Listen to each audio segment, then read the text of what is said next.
Welcome to the Calder Farmstead. Now the Ice Hawks back out to center in transition. Carlson with Quenneville 2-on-1. Right when Carlson comes, Quenneville scores! Here's a chance for Herrick. Fighting scores! Off the face-off! Up it's Eminger. Pulled back to Werenski. Has it. Shoots one. Bounces off a man. 5 seconds left. Werenski. Another jam on the shot. Turning and firing. They go! They score! They score! Now they catch each other and they both go right over the top. Matching rights to one another. McDermott gets the helmet off of Cassie. And now, with 9 minutes gone in overtime, the Bears breaking out right side with Bear. Looks like cutting to the net. Bear will score! And here are your hosts, Cece and Sean. Hello and greetings from the mile-high city of Denver, Colorado. And Voorhees, New Jersey. Oh. Welcome to the Calder Farmstead Podcast, episode number 104 for Friday, June 3rd, 2022. If you were hoping for a podcast featuring tips and tricks for efficient sheep shearing, we are not going to be much help. This is an American Hockey League podcast, and my name is CC Hockley, the AHL editor of Full Press Hockey. And I'm Sean O'Brien from Stats Track and the AHL's only league-wide analytics guy. And as always, we thank you all for tuning in with us. And if you're new to hearing CC and I talk about hockey, we're going to do some playoff postmortems as well as preview the conference finals for you. We both watch a lot of AHL games, and we're going to talk about what we see when we watch the film, as well as use some advanced stats to help us break that down. If that's new to you, you may want to head over to our YouTube channel or our podcast feed, wherever you're listening to us from, and check out episode 0. It's a short primer on some of the stats we're going to be talking about, as well as how we view what's important on the ice. So if you're new to some of the more advanced hockey stats terms like PDO or the point shares model, or newer hockey terms like controlled zone entries, go check that out, so you better be able to pick up what we're putting down. I promise it's not that nerdy or technical. It's only 20 minutes, and let's be honest, you wasted 20 minutes playing Mike Smith in Game 1.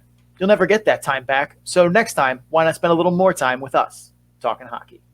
Now, are you talking Edmonton playing him in goal or the Avalanche playing against him? Yes. Well, fair enough.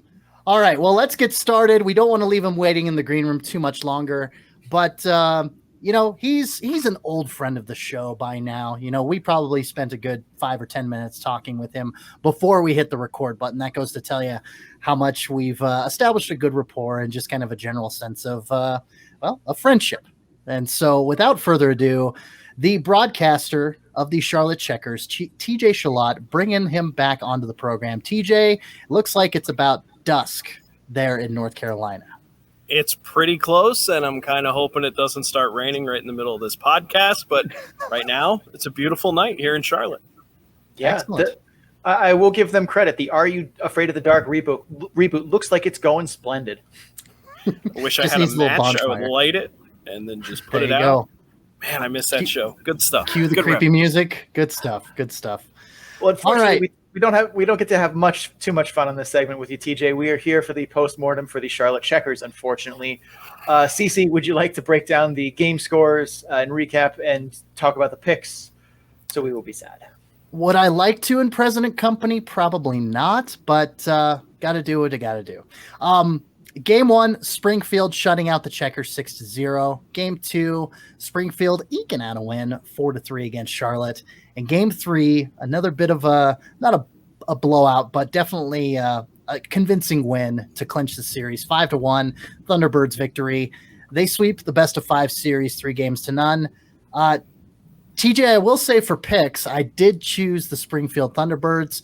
I did have a feeling Charlotte could eke by and take this, but I had a feeling the series was actually going to go to 5 games instead of Springfield sweeping things the way that they did. I thought for sure that it would be, maybe a 5-game series, maybe a 4-game series. I thought, particularly after how well the team played in Game 2, that we would get one at home, coming home, getting that home cooking, whatever cliche you want to use there. But it was a packed house for Game 3. I mean, we had 7,500, almost 8,000 people in Charlotte ready to go cheering on the team. And, that just wasn't in the cards. Springfield hot. I mean, they were just on a roll. They were a hot knife through butter. And I don't know that, anything that the Checkers did really were going to stop them. And if you're Laval, good luck. I at least was on your side, TJ. I picked Charlotte to win the series. I thought that them kind of being able to execute what I thought would be a similar game plan from Bridgeport, would transition very easily into Springfield. But yeah, and the model had Springfield as a 51% favorite. Me not usually picking against the thing that I program, but usually when I do so with good reasons for eye test things and conviction, and didn't work out that way. But let's dive into what happened here. And we had you on the last episode to kind of see what was going right and how the Checkers could steer the ship in their direction. That obviously didn't play out for them. So without trying to literally just copy and paste our last episode into this one, what happened overall in the series for me, Charlotte was really sloppy in their execution in, I think, all three games. Game 3 in particular, first Springfield goal off a defensive zone turnover, just a missed breakout pass that doesn't quite get there. Springfield picks it up, rifles one home. Scoring chances, I felt like, too. Charlotte had a lot of scoring chances that end up in shots that missed the net completely.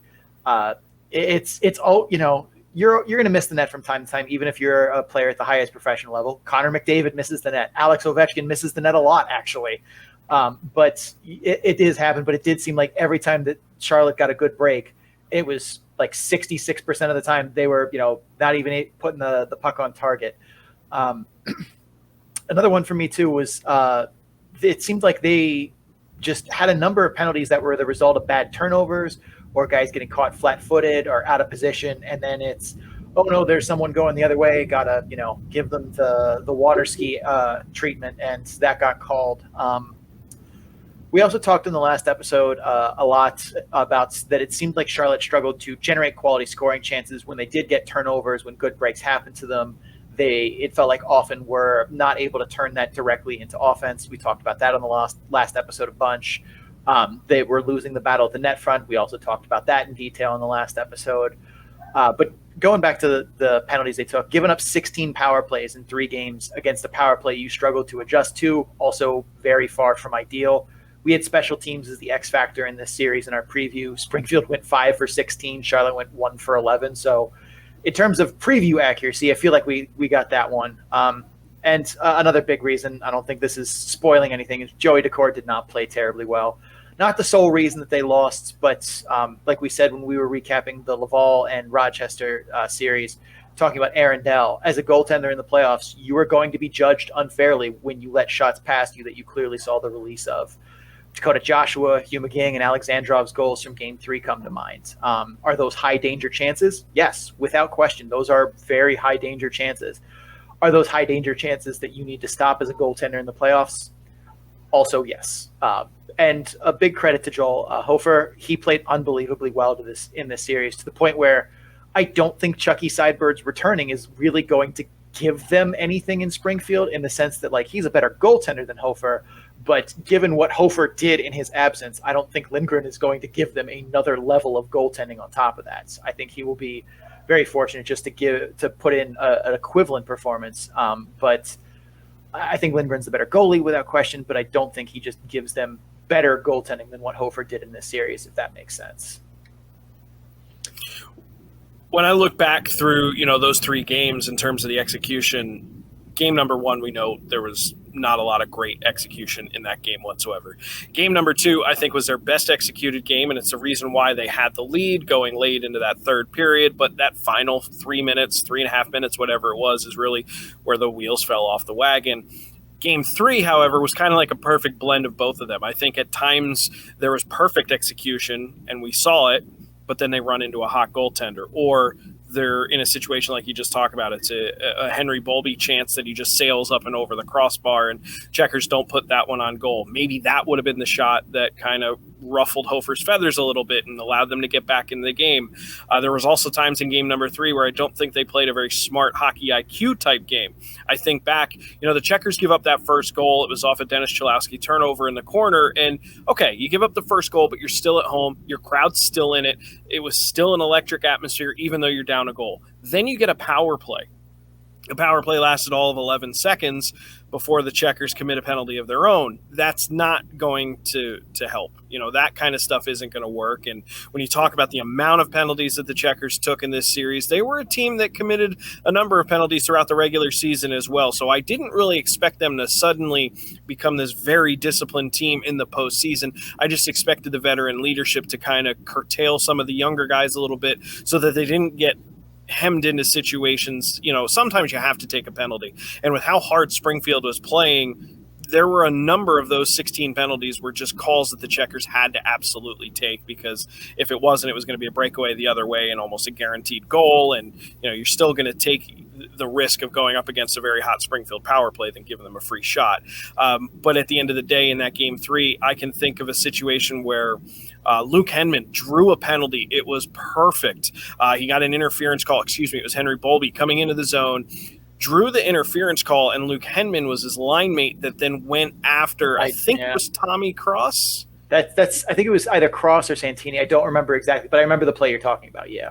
Yeah, and so, Henman trying to stick up for his buddy, I know of no coach on the planet that would be, upset that a player is trying to stick up for his teammate in that situation. But ultimately, it ended up with matching minors. So the Checkers would have had a power play after they only had 11 seconds last time. They're already down 1-0. This is a golden opportunity to get a goal, get the crowd back on your feet, and now you're going to 4-on-4, which I think the Checkers still have an advantage 4-on-4. They're just a little bit faster than Springfield, but it wasn't in the cards. So I think when you look at all 3 games on the whole, game 1, not great. Game 2 was a backbreaker the way it ended, and that kind of momentum just being handed to Springfield after they earned that win in game 2. That's really tough to come back from, but I expected the Checkers to come out strong on game 3, and they did come out with a little bit of fire, but that first goal was a backbreaker, and then some of the mistakes along the way. They just kind of got in their own way, and at the same time, they're running into an unstoppable force in Springfield, who, even if you are the immovable wall, I don't know who wins that. Yeah, I mean, especially for me too, watching some of the saves that Joel Hofer made, where it's just like, there were a couple of times where I would see the chance coming, knowing that they lost the game and didn't, score a lot of goals. And it's like, wait, is this the goal? And I'm like hitting pause and checking the score sheet, like, wait, no. And he somehow gets across and makes the save, or Charlotte misses the net or hits the post or something like that. And it was just so many of those moments where it's like, if, I don't know how many people out there are familiar with the Money Puck Deserve to Win-O-meter. Very fun tool that I feel like it's underutilized by hockey fans. But like, if we were to look at an AHL version of that for some of those games that Charlotte played, I feel like at least game 3 was the one where they probably deserved to win, or at least deserved to have that look like a closer outcome than what it did, because I felt like Joel Hofer made a number of just absolutely ridiculous saves that based on what I saw from him in the regular season, had no business making, and yet somehow here we are. Yeah, and the Checkers game plan, we talked about this last show. I thought game plan in game number 2, which was almost the same game plan in game number 3, almost to a T. And why wouldn't it be? You came so close in game 2. You probably should have won game 2. There's not really a need to change too much there. And they didn't really change too much lineup-wise or with the game plan. And I thought that was the right game plan. I thought that head coach Jordy Kinnear and assistant coach Dan Bilesma, the X's and O's were drawn up properly. It's not that they were out there playing the wrong style against Springfield, and that's the reason why they got mopped up. I think it was just on the execution side of things, particularly in the end of that game 2, and really just kind of in ebbs and flows in game 3. They knew what their game plan was, and whether it was how hard Springfield was playing or just the momentum they had, whatever it was, something was throwing them off their game and throwing them off their execution. They weren't able to get it done. Yeah, it really was. I think it comes down to a lot of execution. A lot of passes and skates, or guys like trying to do the one-hand stretch when it needed to be on their tape in moments. And that definitely seemed like it made a lot of small differences in plays. If you have to take a second to catch a pass that if it was on your tape, you get to, take 2 strides and go right away, or you can catch in stride versus, you got a stretcher, reach behind you, or you miss the pass completely. Like, that changes maybe one zone entry or one rush, but like it seemed like that was a lot of small instances that added up over the series for Charlotte that didn't seem to happen as much for Springfield. They were the sharper team, I think, overall in the series, and that hurt. And it's tough. So let's transition here to the big kind of question we've been asking. For you, would you call this Charlotte season in sum, beginning to end, October to June, a success, a failure, or somewhere in between? I would absolutely call it a success for a number of reasons. Number one, you're talking about the dual affiliation. I mean, that in itself, dealing with Seattle and Florida's AHL affiliate, you have assistant coach Dan Bilesmo being appointed by Seattle, all of those working gears that we've talked about all season long. That in itself is certainly a success. I mean, not only to make the playoffs, but to win the division over Springfield by tiebreaker, but still, we're going to hang the banner next year as the Atlantic Division champs. I think that is huge. I mean, because the other side of that is this is a new affiliation on the Florida side. So it's not like if we had stuck around with the Carolina Hurricanes and were absorbing just a handful of players from Seattle. All of these guys are new to the Charlotte area, to understanding just the way of life, the arena, all that stuff. And I mean, I know you kind of get that out of the way in the first couple months once you fall into a rhythm and things like that. And we saw that. If you just look back at their records, you can see when the team really started to gel together in that November, December timeframe, and then again in March. But I absolutely think it's a success. I mean, when you talk about the number of players that were up in the NHL for both organizations, it's just it was certainly a success. You win the division, you make it to the third round of the playoffs. Granted, the first round was a bye, but still, you made it to the third round of the playoffs with two different affiliates, with head coach from one organization, assistant coach from another organization, goaltenders from both organizations. I mean, you have DeCord from Seattle, Gibson from Florida, Bebo was in there, all those ECHL guys coming in. It certainly was a success in my eyes.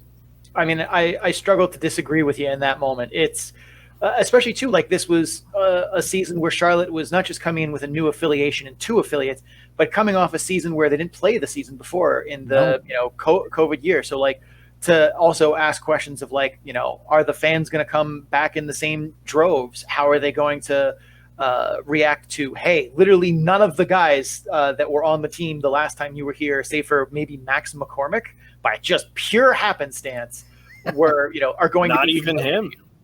No one in the cup was there. I mean, Chase Prisky was on the team for the first half of that season, then got traded, and then ultimately ended up coming back anyway. But not even Max McCormick. No one whose name is on the cup from the cup year in 2018-19 is here in Charlotte, which is incredible. There's a handful of those guys. McCormick and Prisky and Dalpy were the three who have been in Charlotte at one point or another in their career. But yeah, it's to be able to triumph over that, to go through.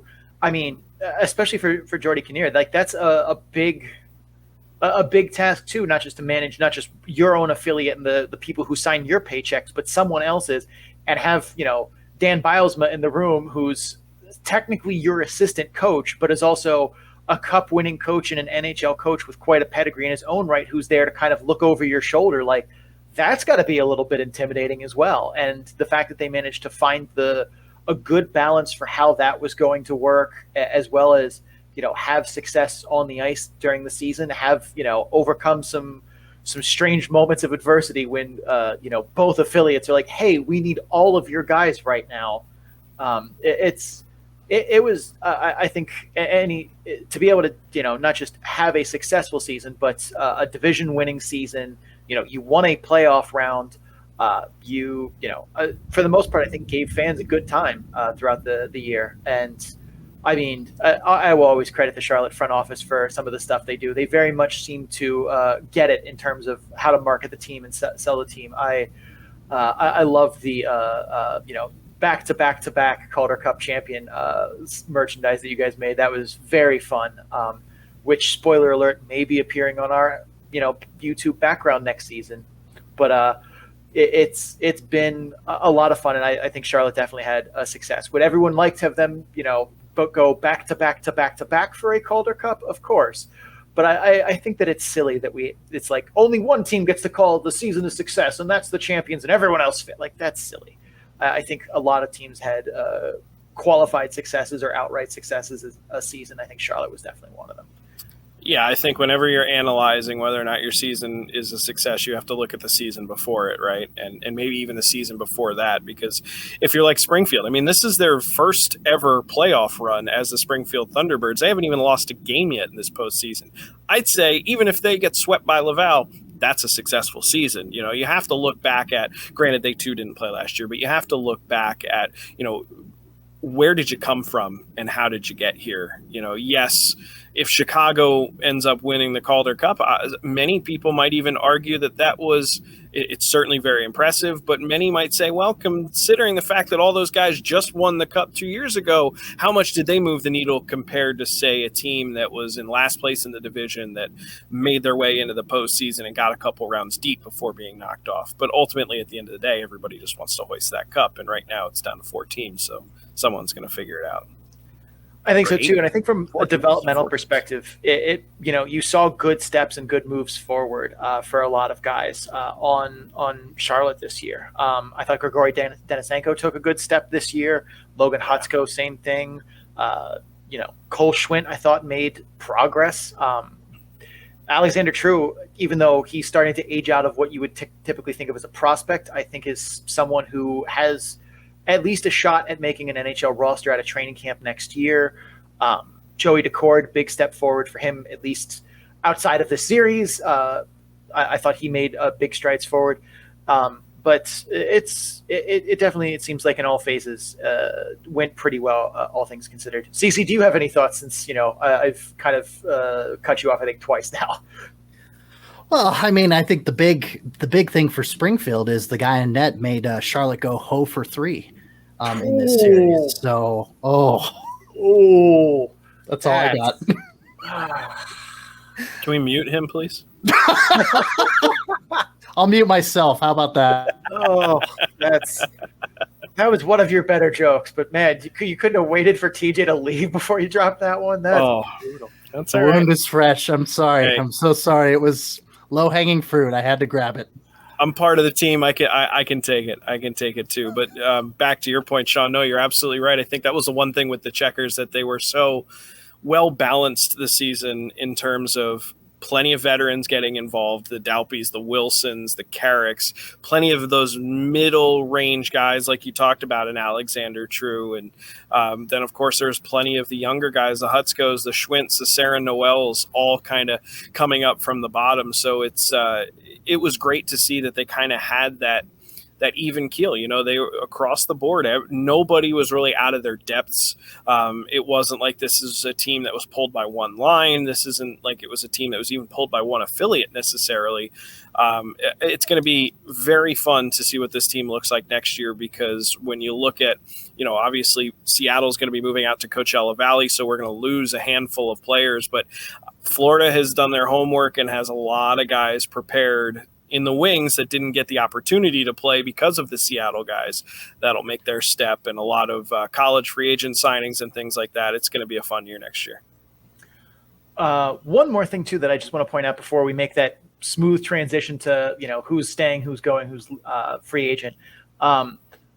One thing I will say is this is also a big step forward for Florida in learning to develop players, because it seemed like for years Florida never developed anyone and would just be signing, you know, bottom 6 guys in free agency every year instead of trying to turn a 21-year-old 4th round pick into an NHL player.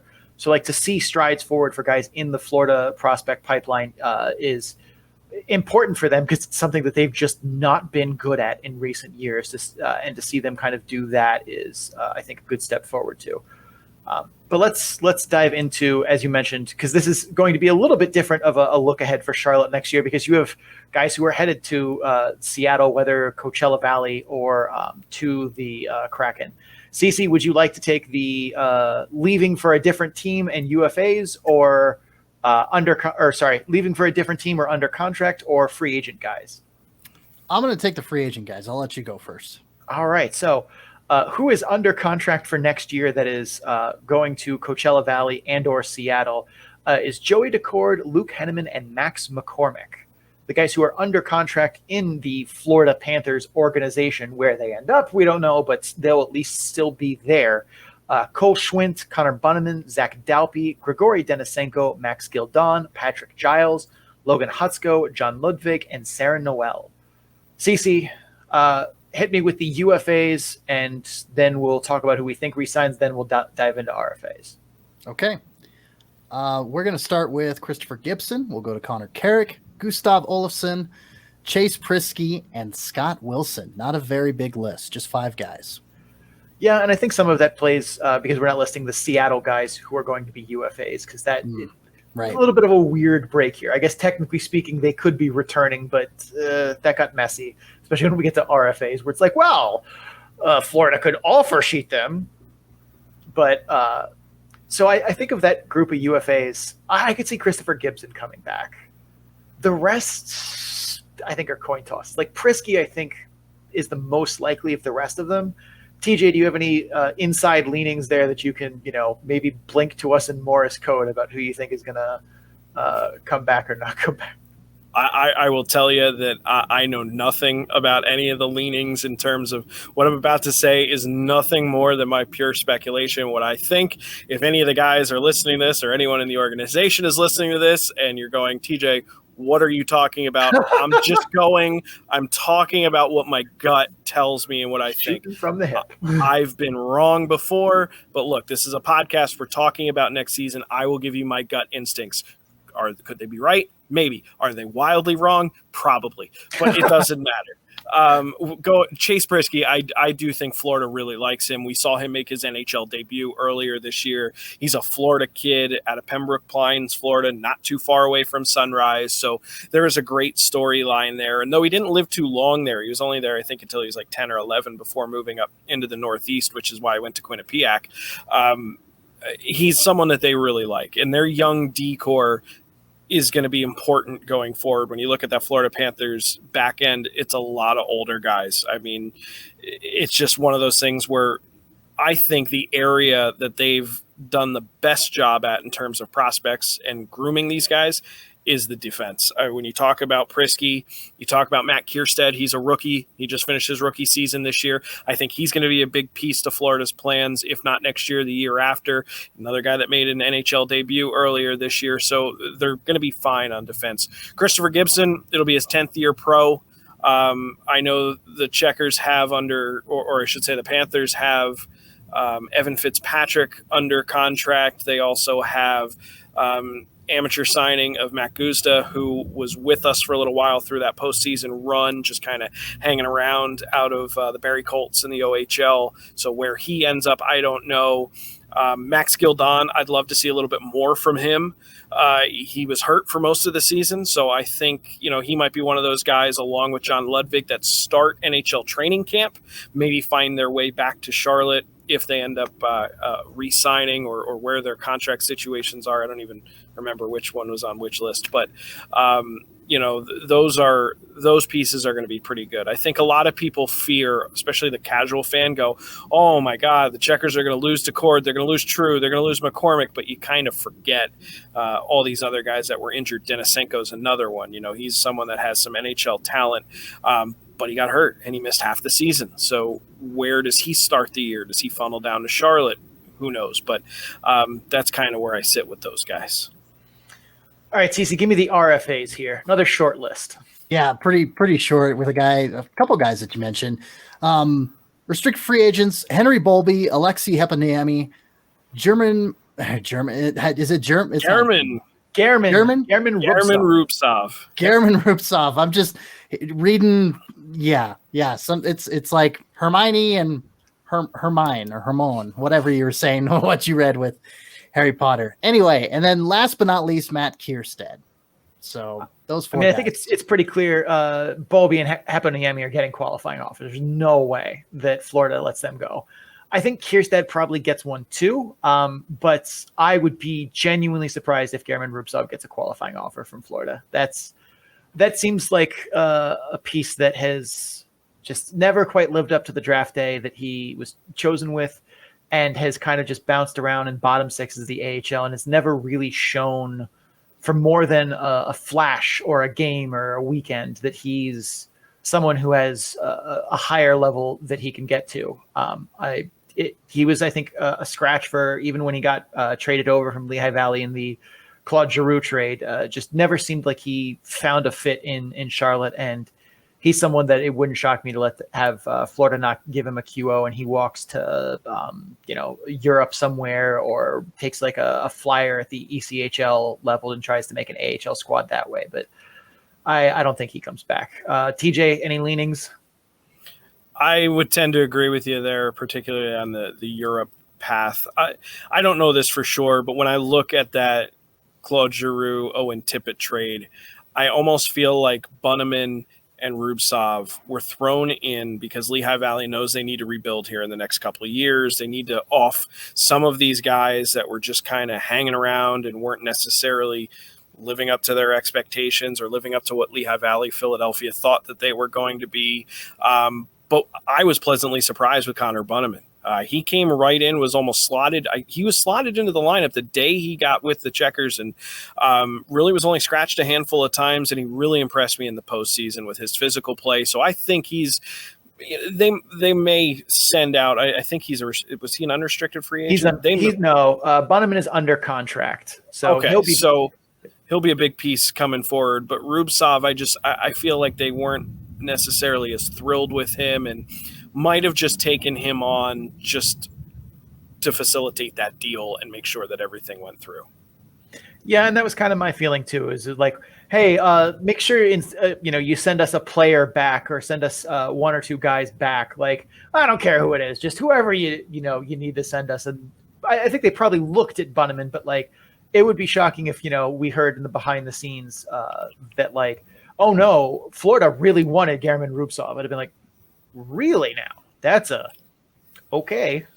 The only reason why I could think that they would ever really say that is because they know that they are losing a good chunk of the roster going to Coachella Valley because of the Seattle guys. And you're just looking for AHL caliber guys that can maybe compete for a roster spot, next season. But with him being, a free agent here, I don't, and seeing everything else that's developed and all the guys that they have signed, I just don't know if there's a fit for him here. If he would have come out and played up to the level that Conor Bunneman played, who I thought certainly outplayed him during his tenure here in Charlotte, then okay, we might be having a different conversation about that. Maybe they send him a qualifying offer just to keep him around and see if he can win one of those bottom 6 spots. But I don't think he played well enough to earn that. No, I agree with you.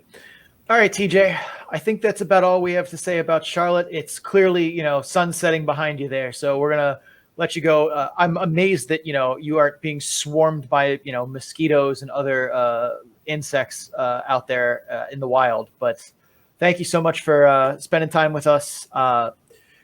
If, people didn't know where to find you already, that would be kind of shocking. You're the Charlotte Checkers broadcaster. If you're a Checkers fan, I imagine you know TJ. But where can people find you on the interwebs these days?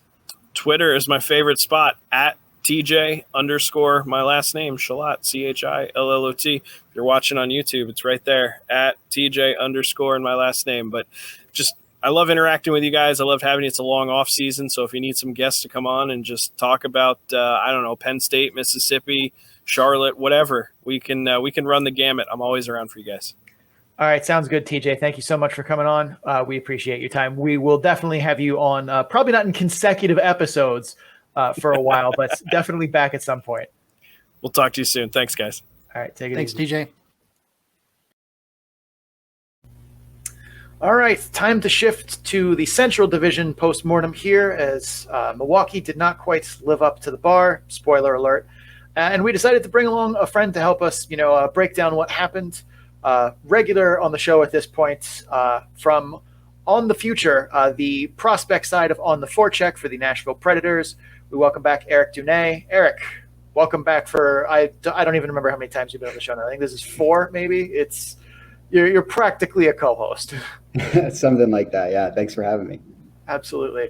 All right, Cece, let's cover the bases here. Give me the scores. Talk about picks. Yeah. So Chicago taking game 1, 6-2. Game 2, Chicago also taking that one, 8-2. Game 3, Milwaukee coming back from the brink of elimination, 4-2. The Admirals taking that game.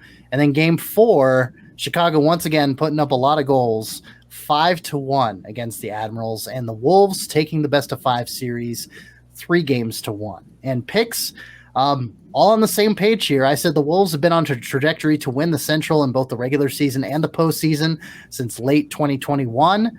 Nothing in Milwaukee's play as of late changed that for me, and so I picked Chicago. Sean, you said it was very hard for you to see a path here for Milwaukee, with Chicago looking so dominant and the Admirals, seeming to stumble backwards into that series, and regarding, their previous series against Manitoba.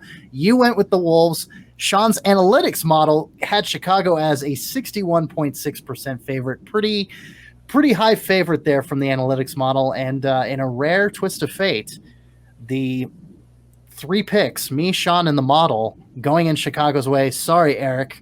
But normally when we do that, that's the death knell for that team. But it ended up boding well for our selections anyway. So I think that's in the future, I want to find out if that's actually true. If we're just kind of, I feel like we don't do that bad when we're all on the same side, but we always definitely, it feels like when I see, all 3 of them, it's like, maybe I should have picked the other side just to be safe. But yeah, no, this one was one where I felt like our preview really did pretty good justice for how this series played out. For Milwaukee to win, we said they needed to keep Chicago from starting hot and dominating the opening minutes. They did not do that. Chicago outscored them 7-1 in the first period, and Chicago outshot them 49-34 in the first period. Other big key was that we needed Milwaukee to play boring, physical, kind of low event, grind it down hockey. If they turned this into a north-south, race through the neutral zone, trading chances, that was not going to go well for them. And to their credit, they at least tried very hard to do that. I felt like Milwaukee had some good sequences and stretches where they were able to take away Chicago's north-south transition game. They forced the Wolves to play dump and chase in stretches, in moments. They just couldn't execute that game plan well enough or long enough to be effective. Because when Chicago got loose, they got loose. I think there were definitely some things, though, that the Ads did right in those moments, though, and I think Mitch Love and the rest of the Heat staff are going to have some interesting film sessions because of it, but ultimately not enough for Milwaukee. Our big X factor in the series was the Admirals' goaltending, and across all situations, the Admirals' goaltending, whether Devin Cooley or Connor Ingram, combined for an .862 save percentage. That will never be good enough to win games in the playoffs. The Wolves certainly flirted with danger in the last 2 games of the series, giving up 12 power plays combined, but they managed to weather that storm in Game 4. Here we are. Eric, what did you see from Milwaukee this series?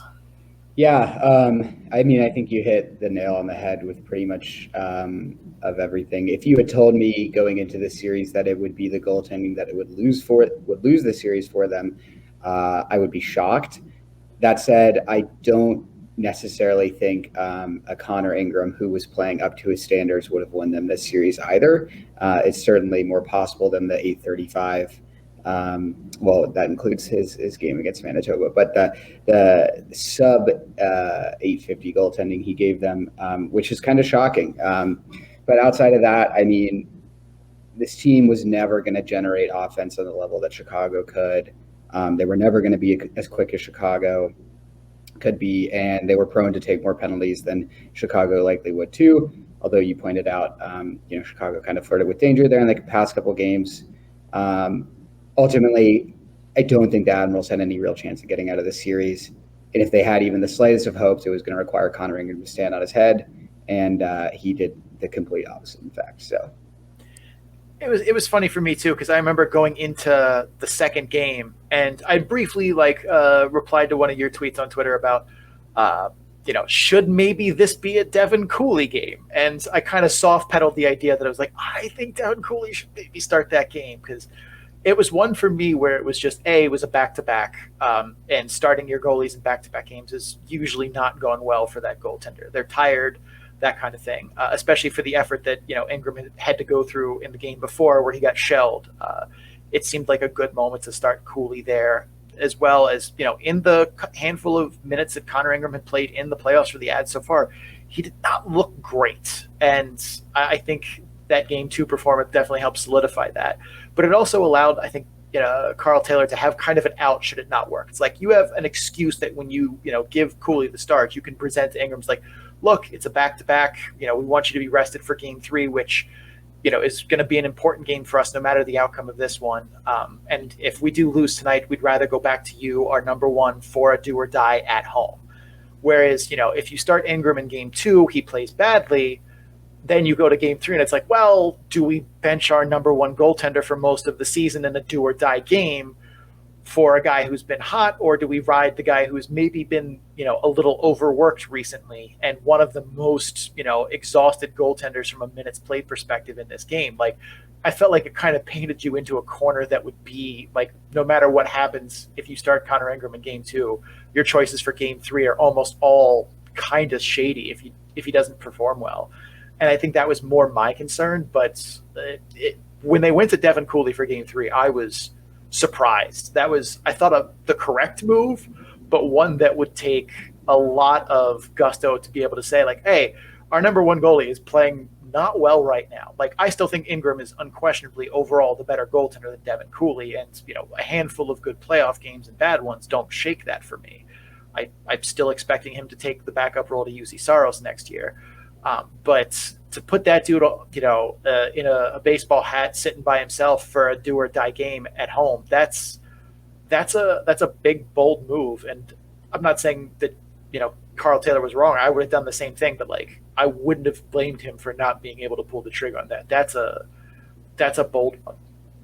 Yeah, I mean, to be honest, that was kind of the corner they'd been painted into all season. Like you pointed out, in terms of Ingram's exhaustion, they had to ride him so much during the regular season because Devin Cooley was quite bad, to be honest, and couldn't really be trusted. I think there were a good handful of games where he played really well in the regular season, but overall, there wasn't the level of confidence that you had with Ingram. And on top of that, Saros gets hurt. Ingram goes up to the NHL, takes over the net from Dave Rittich. So he's coming back from, albeit it was just 4 games, but a playoff series in the NHL, still tired from the regular season.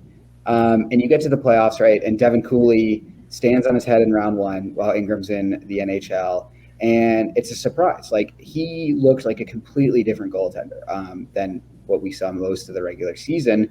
And so you start to ask yourself, okay, is this a hot hand we can ride? Is this the real Devin Cooley, or is this a flash in the pan, right? And we don't have enough sample size from the regular season to really know because, again, Connor Ingram played so much. So I certainly get going to Connor Ingram. He was your workhorse all year. He remains the team's best goalie. Like you said, he's going to be Saros' backup next year. And despite Cooley's performances in round 1, you ultimately, I wouldn't say could be 100% sure he was going to keep that going.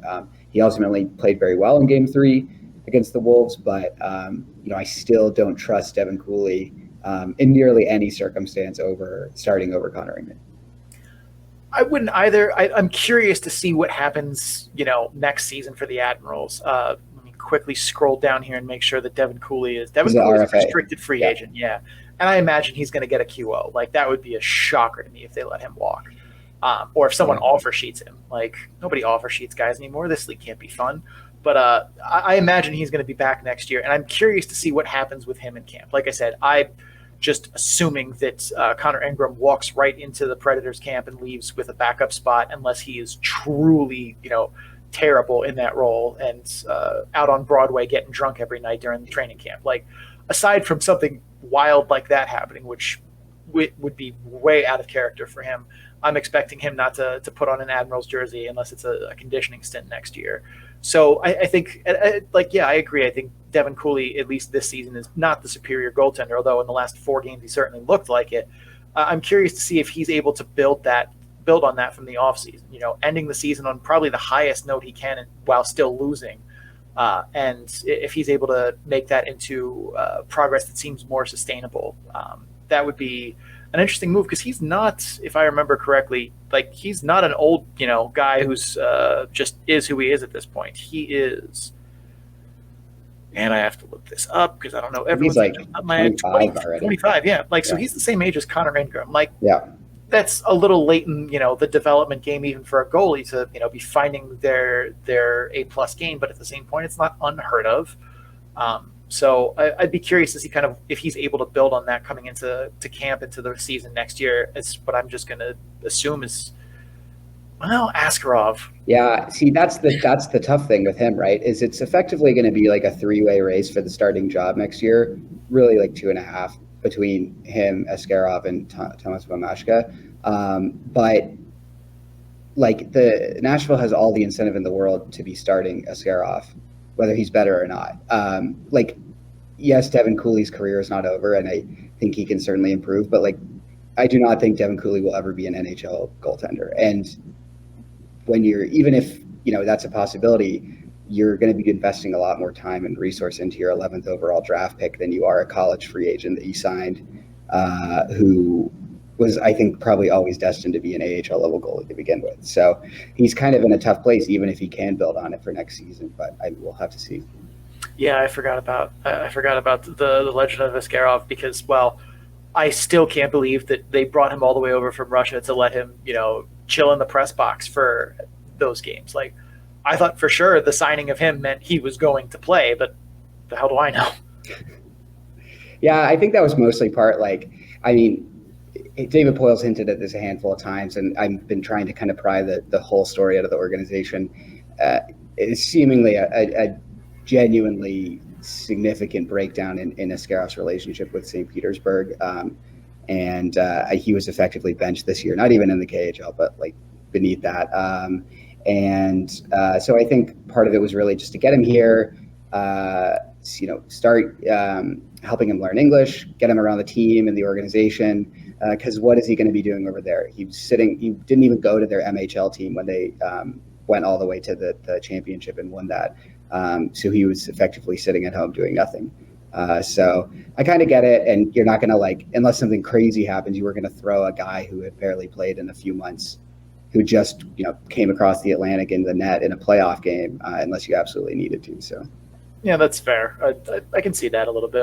I was surprised because it seemed like, anything that he's done since getting drafted, or even before that, it was always just the, giant hype train that followed him. And, I typically don't start watching goaltenders or players or skaters or whatever until they are in the AHL orbit because, well, I have a life too.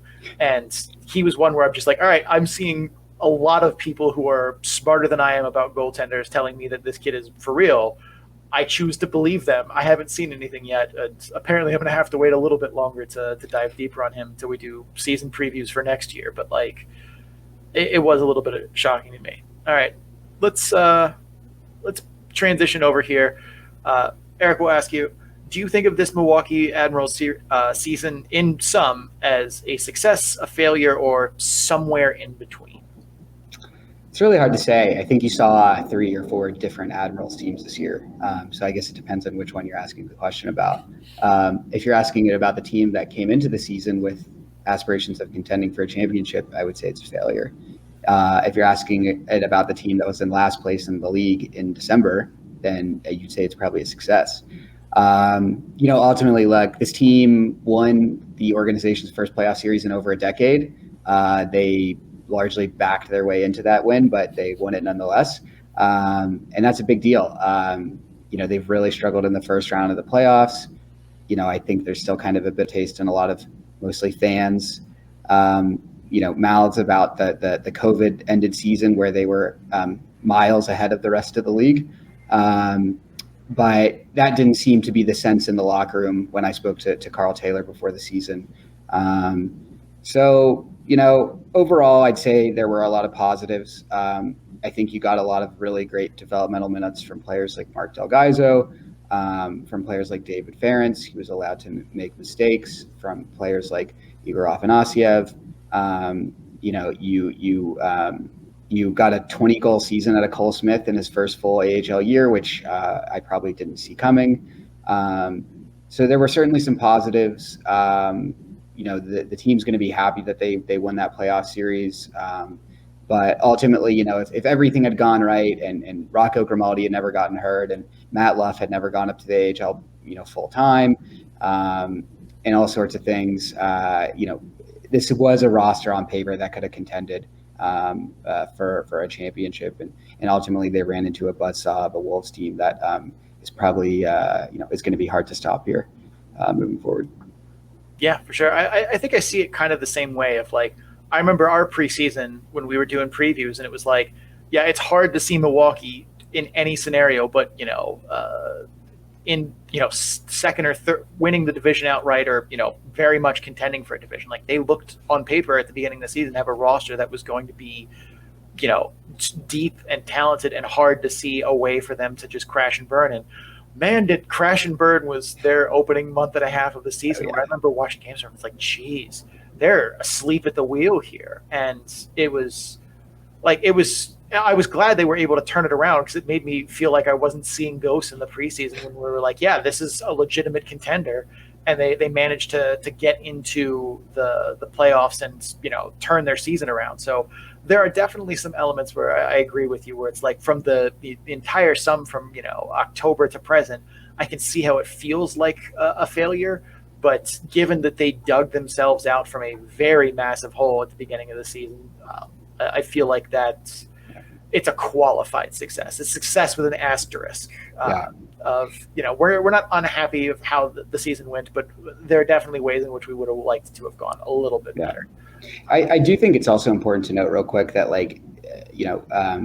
one, they didn't make the playoffs because of the expanded playoff format. Like they would have made the playoffs under the old format, which is good. And two, in the year that we shifted to varying schedule lengths, they played the most games of the, whatever marks they were, 68, 72, 76, whatever. They were in 76 when a lot of teams around them and in their division weren't. So just two other things that, when we finally get like schedule stability moving forward in this league, will hopefully kind of be mitigated. Definitely. And I think, too, that they did get some good steps forward, as you mentioned, in development, too. Not a ton of, big, sexy prospects in Milwaukee this year, but guys who, hey, if you can get someone to pan out from a third or fourth round pick or later, they'll always take it. I did see good things from Afanaseyev, like you said, good things from Mark Del Gaizo, good things from David Ferentz, very good things from Connor Ingram, obviously. I think next year is going to be a big one for a couple of those guys. I'm interested to see what Yusuf Parson does, because I don't think he was necessarily, coming in limited time, still young, still kind of learning the North American game. But I thought he was at least impressive in, given the role that he was given in the minutes that he played. I think he's going to be the most interesting guy to watch next season, just in terms of what success for him could mean for Nashville. But let's look ahead a little bit and see, who's under contract and who can walk and who, I guess, could theoretically be given an offer sheet if this league were fun. Cece, you've been quiet for a while over there. Would you like to take the UFAs or the free agent-ish guys, or the guys who are under contract? I'll take the ones under contract. All right. So we'll dive in there. Igor Afanaseyev, Mark Del Gaizo, Yusuf Parson, Connor Ingram. He's coming back. That's good for them. Grant Mismash, one of the funnest names in the AHL. Matthew Olivier, Cole Schneider, Matt Tennyson, like you guys mentioned him earlier, Michael McCarron, Adam Wilsby, and Yaroslav. Is it Askarov or how'd you pronounce it, Eric? Askarov, yes. Because I know we've been pronouncing it the first way. And yeah, the Russian names are difficult sometimes. They are. I think it's because a lot of them have that, like in English, it's the hard sound is that first syllable. Syllable. Thank you. Yep. I'm good for something around here. Yep. That first syllable, whereas in a lot of Russian names, the hard syllable is that second one. So you get like Askarov instead of Askarov. So. Varlamov. Yes. In Colorado, we were familiar with that for a while. So. On the UFA side here for Milwaukee, Alex Biega, Jeremy Davies, Cole Sherwood, Rocco Grimaldi, and Braden Burke. I'm assuming that they bring Grimaldi back, even though he's a UFA, but he is almost certainly gone. Really? It's not so much. I actually do think they don't really want him back. We're I think 2 years removed from David Poyle telling him he could buy a house in Nashville, and that was like the first time he had heard that in his career. And then, in the expanded playoffs a couple years ago, he was not very good and ultimately got benched. Started the season in Nashville, was ultimately set down, and they would have probably had to have gone through the entire Milwaukee roster before they would have called him up at the end of the season. So I think it's just at a point where it's clear he's not going to get a full-time NHL role. That's what he wants and thinks he can get. I'll leave that determination up to other teams. So I would almost certainly say that Grimaldi will be walking in free agency. That's fair. I mean, if it were up to me, he stays. I mean, sure. I'm still amazed that Nashville can't, like, I understand, he didn't have a great year for Nashville in 7 games this year, but like he has 2 10-goal campaigns for a guy who plays, bottom 6 minutes. That's not, nothing to just throw away, but if that's what they're willing to do, somebody is going to snatch him up. Like, I mean, Arizona needs to put bodies on that NHL roster.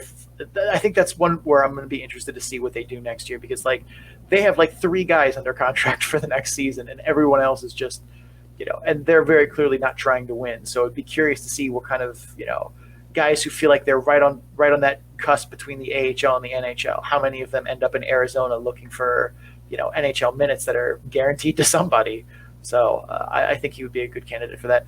I can't imagine Cole Sherwood comes back. That was mine. Like that dude is not coming back. Healthy scratch through almost the entire playoffs. Yeah, and even in the games he was in, like he had a couple of shining moments, but like the Cole Sherwood that was playing for his hometown, Cleveland Monsters, Columbus Blue Jackets organization, and the one that played this year are different Cole Sherwoods.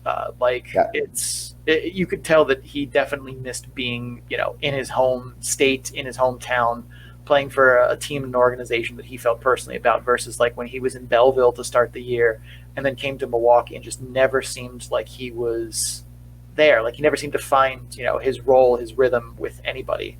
And part of me wonders if he walks back to Cleveland on an AHL only deal if he can. I was going to ask UCC, any chance his brother can pull some weight and get him out your neck of the woods? I mean, the fact that brothers play together. I mean, we saw it in San Diego a couple seasons ago with the Carricks, and I mean, Kiefer. If Kiefer re-signs in Colorado, he's a free agent as well. But if Kiefer and Cole want to get the brothers back together, I mean, they could be the Blues Brothers, and they're on a mission from God in Loveland, Colorado. It's crazy watching them this year, and I was like, wow, like Kiefer's putting up like Grimaldi, Podorowski, like a level season, right? And Cole is just, effectively a 13 forward at this point. It's really crazy how much they've diverged. If I would say, if Cole wants to kind of get that rejuvenation that he had in Cleveland, and like Sean, talked about being in his home and everything, I think having his brother there and coming to Colorado, if Kiefer were to resign, that's interesting. I hadn't thought of that, but stay tuned for a Blues Brothers reunion. So I know one Sakura is a UFA coming up. Are both of them? CC, go. Yes, both Dylan Sakura and Kiefer Sherwood are no, the other Sakura, Tyler. But the other Sakura, right? Tyler Sakura. Okay, look that up while I read the RFA. So restricted free agents here: Matt Luff, Cody Glass, Tommy Novak, Cole Smith, David Ferentz, and Devin Cooley. Anybody from that list, Eric, that you think does not get a qualifying offer? No. I mean, not really. Cooley is, I really doubt it, but he would be the only one at risk. I think the other, Matt Luff is interesting. They seem to really like him as an extra forward in Nashville, and I think he's fine in that position. He's very much a 4A player at the AHL level in my mind at this point. But then again, are you going to keep, if Cody Glass is coming up, if Tommy Novak's, competing for a spot in training camp, are you going to keep Matt Luff and Michael McCarron around? Who's to say? I very much prefer one of them over the other, and I'll let you decide which one that is. And unfortunately, it's not the one that has a contract for next year. So, but yeah. And then I think the one other, Ferentz is also an RFA, but he'll be back. And then the one other one is Jimmy Huntington too. Him and Braden Burke, I think, were both really good down the stretch for this team. I was sad to see Frederick Allard go, but much like Anthony Richard, it was kind of time to move on for both parties. And Huntington and Burke were a real key to the Admirals' depth scoring down the stretch and in the playoffs. So I think those are both good players. Will we ever get the Braden Burke we had in the first year in Tucson again? Who's to say? But I think those are both very solid, top 6 wingers / centers for Huntington's purpose that this team will probably bring back next season. All right, Cece, what's the verdict? Tyler Sekura is a unrestricted free agent this offseason. So Sekura and Sherwood, the Blues Brothers times 2.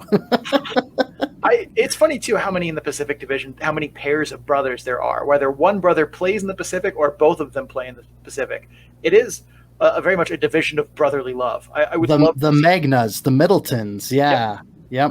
The Carricks, Mm-hmm. yeah. Like I think that would be fun if every team in the Pacific had its own pair of brothers on it. That should be. Can we make that a rule? Yeah, just send Liam Foodie over from the Columbus organization as well. Yeah, you know what? There you go, another. Let it go. That's definitely what's happening here. Yes, exactly. All right. Any closing thoughts here on the season, Eric, for the Milwaukee Admirals as a whole here? I think no real closing thoughts on the season. I think looking ahead, this team's going to be really interesting next year. On one hand, there's going to be a lot of new faces. On the other hand, which is challenging, right? On the other hand, I think a lot of those new faces are very exciting talents. We mentioned Yusuf Parson earlier, who I've been banging the drum for a couple years now, who's looking very much like a 7th round gem. When he came over to North America after his Liga season this year, they actually weren't even planning to play him, but ultimately got in the lineup because of some illnesses here and there, and the coaching staff was so impressed right away that they put him as their second line center for the rest of the playoffs. So I think he's going to be a real key next year, especially if Cody Glass is in Nashville, which I expect, and potentially Tommy Novak as well. You've got Luke Evangelista coming in, who just led the OHL in goals this past year. You've got Adam Wilsby, who's been a great defender over in Sweden. You've got Spencer Stastny, who Notre Dame's coach this past spring said he was maybe the best defenseman he's ever had at Notre Dame coming in. And then you get year 2 of Ferentz, you get year 2 of Del Gaizo. Jeremy Davies is probably gone, but you still have Matt Tennyson, and who knows if Matt Donovan will be back or if he retires.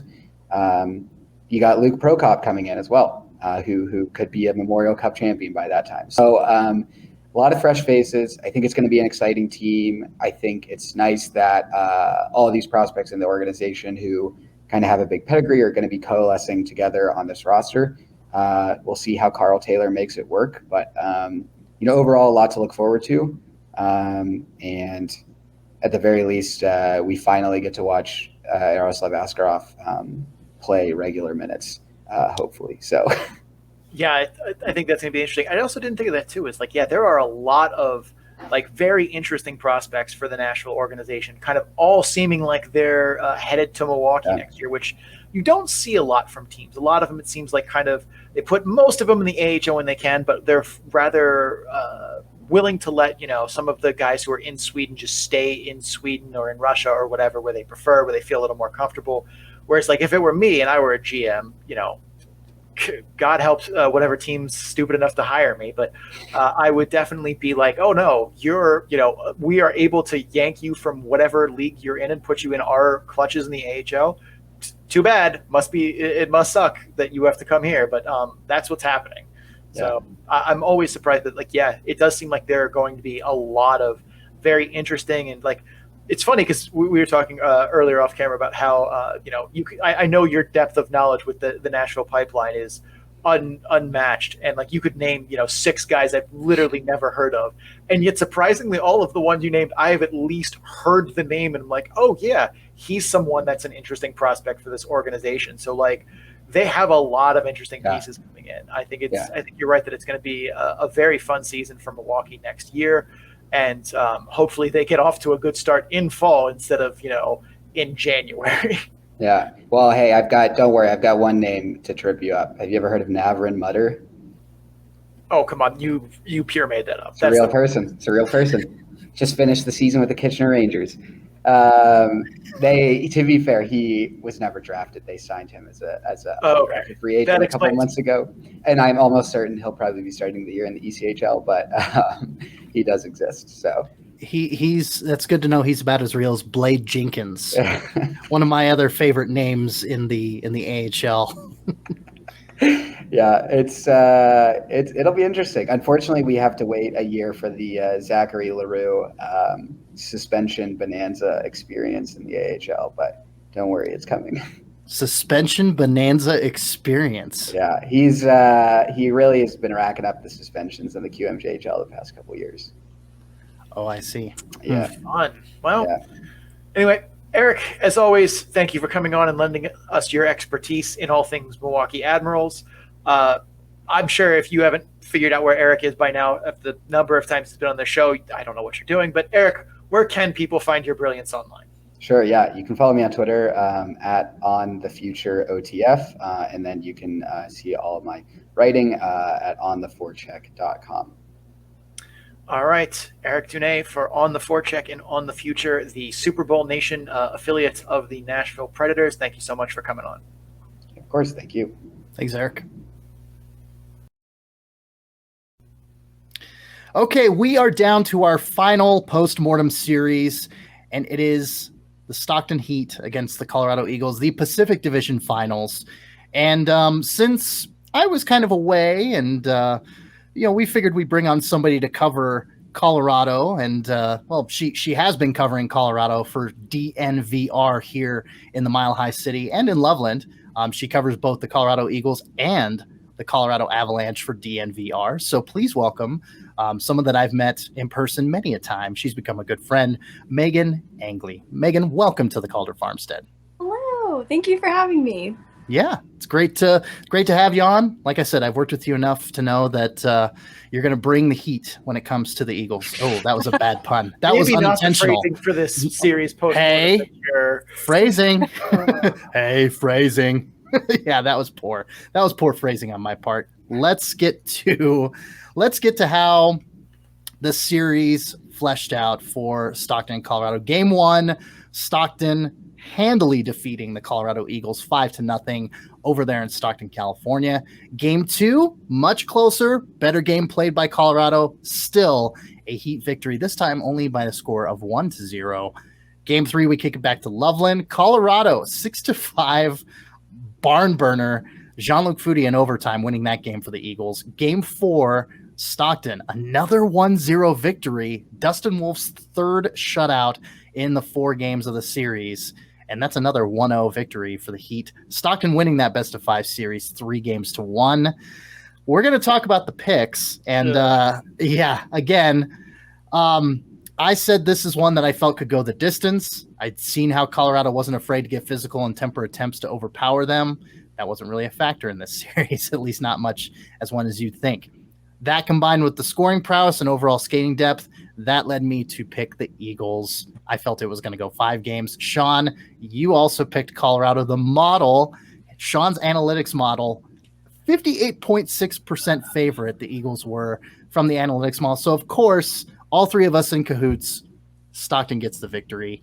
And so Sean's going to give a little bit of what happened in games 3 and 4. Again, me being in San Antonio, Texas, visiting the Alamo and the basement of the Alamo, of course. That's a Pee Wee Herman, Pee Wee's Big Adventure reference. If you guys haven't, no. Oh wow, Pee Wee's Big Adventure. Wow. This is why I write the jokes. Well, okay, moving on. Let's talk about what happened in games 3 and 4 because I was out of pocket. So what happened was Stockton's disciplined forecheck and relentless pressure just continued. I mean, it was a lot of the same we saw from Stockton that was working really well for them. They, just managed to take time and space away from Colorado's high-octane offense, force them to play dump and chase. They took away passing lanes to the slot, took away passing lanes across Royal Road. They forced Colorado to the perimeter, and Colorado could not get inside often enough. I mean, one of the most well-executed and tightly played defensive performances I've seen in the AHL in this season, at least in 3 of the 4 games here. Game 3, obviously, some offense got through, but pitching 3 shutouts in 4 games against one of the best offensive teams in the AHL in the regular season, it was downright impressive. And even in the moments when breakdowns happened defensively for Stockton, one of the best and steadiest netminders in the AHL was there to backstop them. And that was also what we saw a lot of, is when Colorado was able to finally, get a breakdown from Stockton, get a good scoring chance through, Dustin Wolf there just robbing them blind. The other big thing I saw for what helped Colorado, Colorado's downfall here, was taking bad penalties. 5 penalties in game 4, 4 of them were ones that I felt like were pretty avoidable. The Wingerly high sticking, Ryan Wagner's cross-checking penalty was lucky to be matched with a terrible embellishment call on Phillips. That too many men penalty, clear shot in the foot, and the Wagner tripping call, all ones that felt very unforced and not a guy on a breakaway that you have to do something for, just kind of making moves at the wrong time that weren't needed.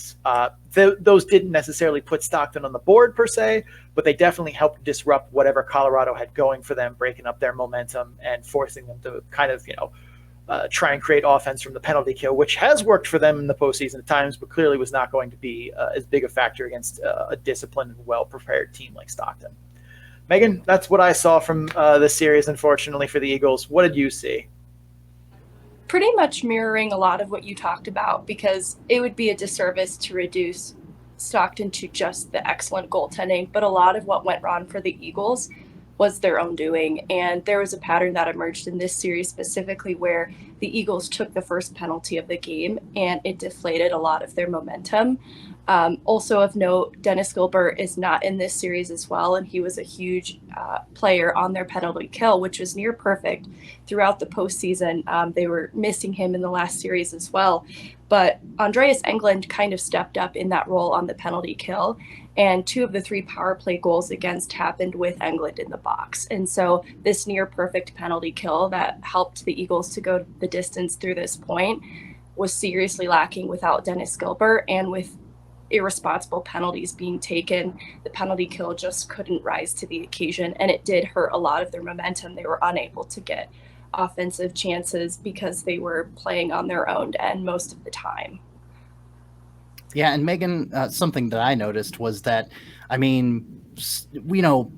and I have noticed the depth that the Colorado Eagles have had, this season, and really the fact that Stockton was the one that showed its depth. They did not need Peltier to score, really a whole ton of goals in those first 2 games, and for, Kirkland to step up. And obviously you've got Phillips as well, but for Stockton to kind of show off a little bit of that depth and to really, as we talked about last time and as we talked about this time, neutralizing Colorado in the center of the ice, really making it difficult for them to get set up in the offensive end, and for Stockton to win 2 games 1-0 and to shut out Colorado 3 times when they hadn't been shut out since November of 2019.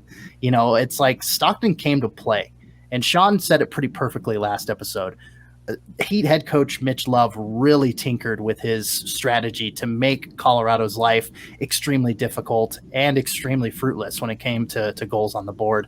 You could have surprised me in game number 3 and told me Adam Werner was in net instead of Dustin Wolf, because that was just kind of an aberration. And you're, I think, as a goaltender, allowed to have one of those games.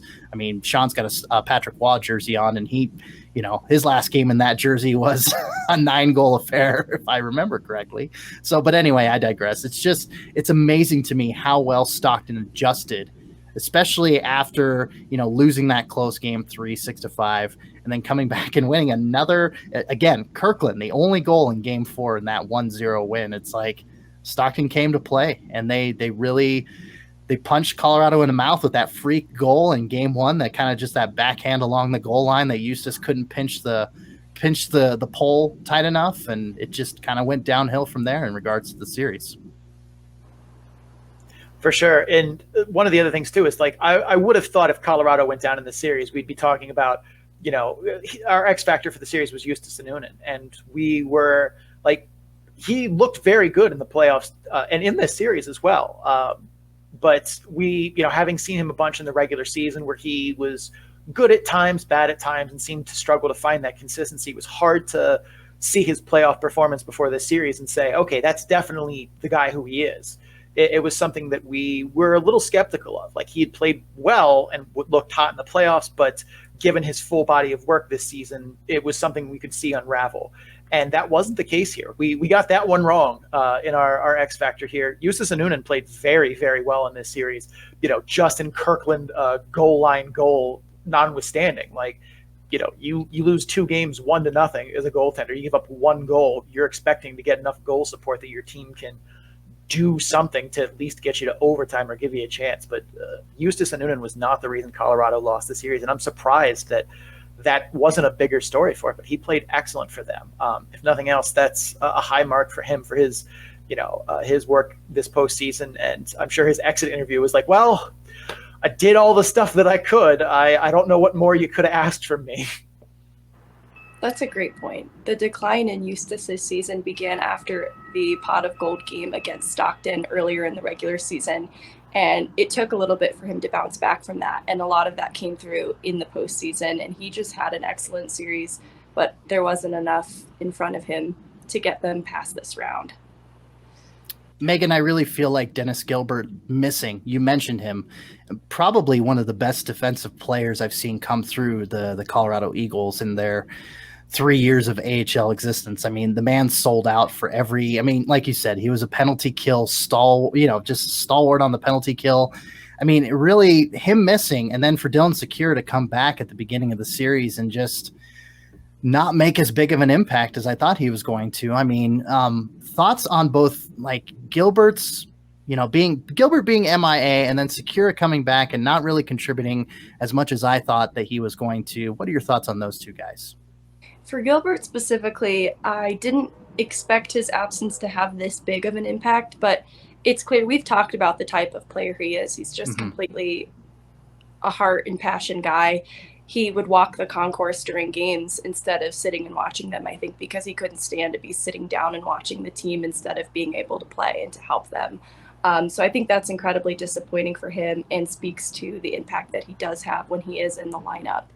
And for Sakura, I'm giving him some allowances because a lot of the offensive star power for the Eagles didn't show up in addition to him. And that is kudos to Stockton playing as well as they did too and shutting down those opportunities. Like they matched up line to line against the Eagles very well. And that was just an incredibly well-coached team, knowing that they needed to shut down Sherwood, they needed to shut down Sakura, they needed to shut down Maltsev, even Jordan Gross in a way.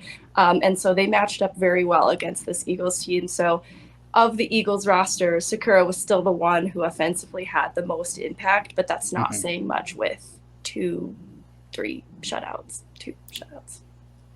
I think the biggest surprise in this series for me from a who was in the lineup perspective was Shane Bowers didn't start this series. And I thought in the limited bits that I saw of him in the series against Ontario that he looked really good in the two games, games 3 and 4 that he played for Colorado. I thought he looked really good and was surprised that he only played in 4 of Colorado's playoff games this season.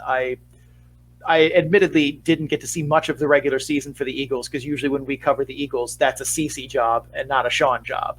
But watching, most of their playoff games this year, I was surprised because it seemed like the games he was in, he was making an impact and putting his thumb on the scale for the Colorado Eagles in a positive way, and was surprised to see him get yanked from the lineup to start the Stockton series and to not, play against Henderson and miss game 1 against Ontario.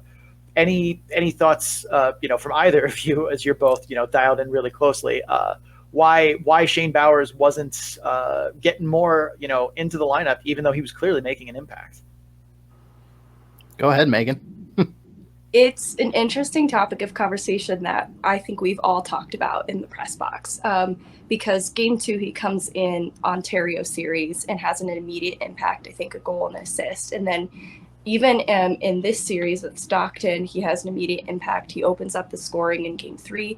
Even in game 4, where they get shut out, he leads the team in shots. He just unarguably had an impact when he was in the lineup. And it's difficult to watch because even Cronin talks about how he does everything right and he puts in the extra work. Something that I've noticed is he appeared to get stronger and quite literally put on weight from the regular season into the postseason. And I think that was an area maybe he was lacking before. So why he wasn't utilized in a larger role was a little bit confusing to me because I think in that game 2 with Ontario last series, he played his way into the lineup. There's just a lot of forward depth kind of waiting in the balance that took precedence in that queue with a young prospect like Olesen and even Sampo Ranta, bringing different things to the table. For Olesen, it's a shot. For Ranta, it's his physicality.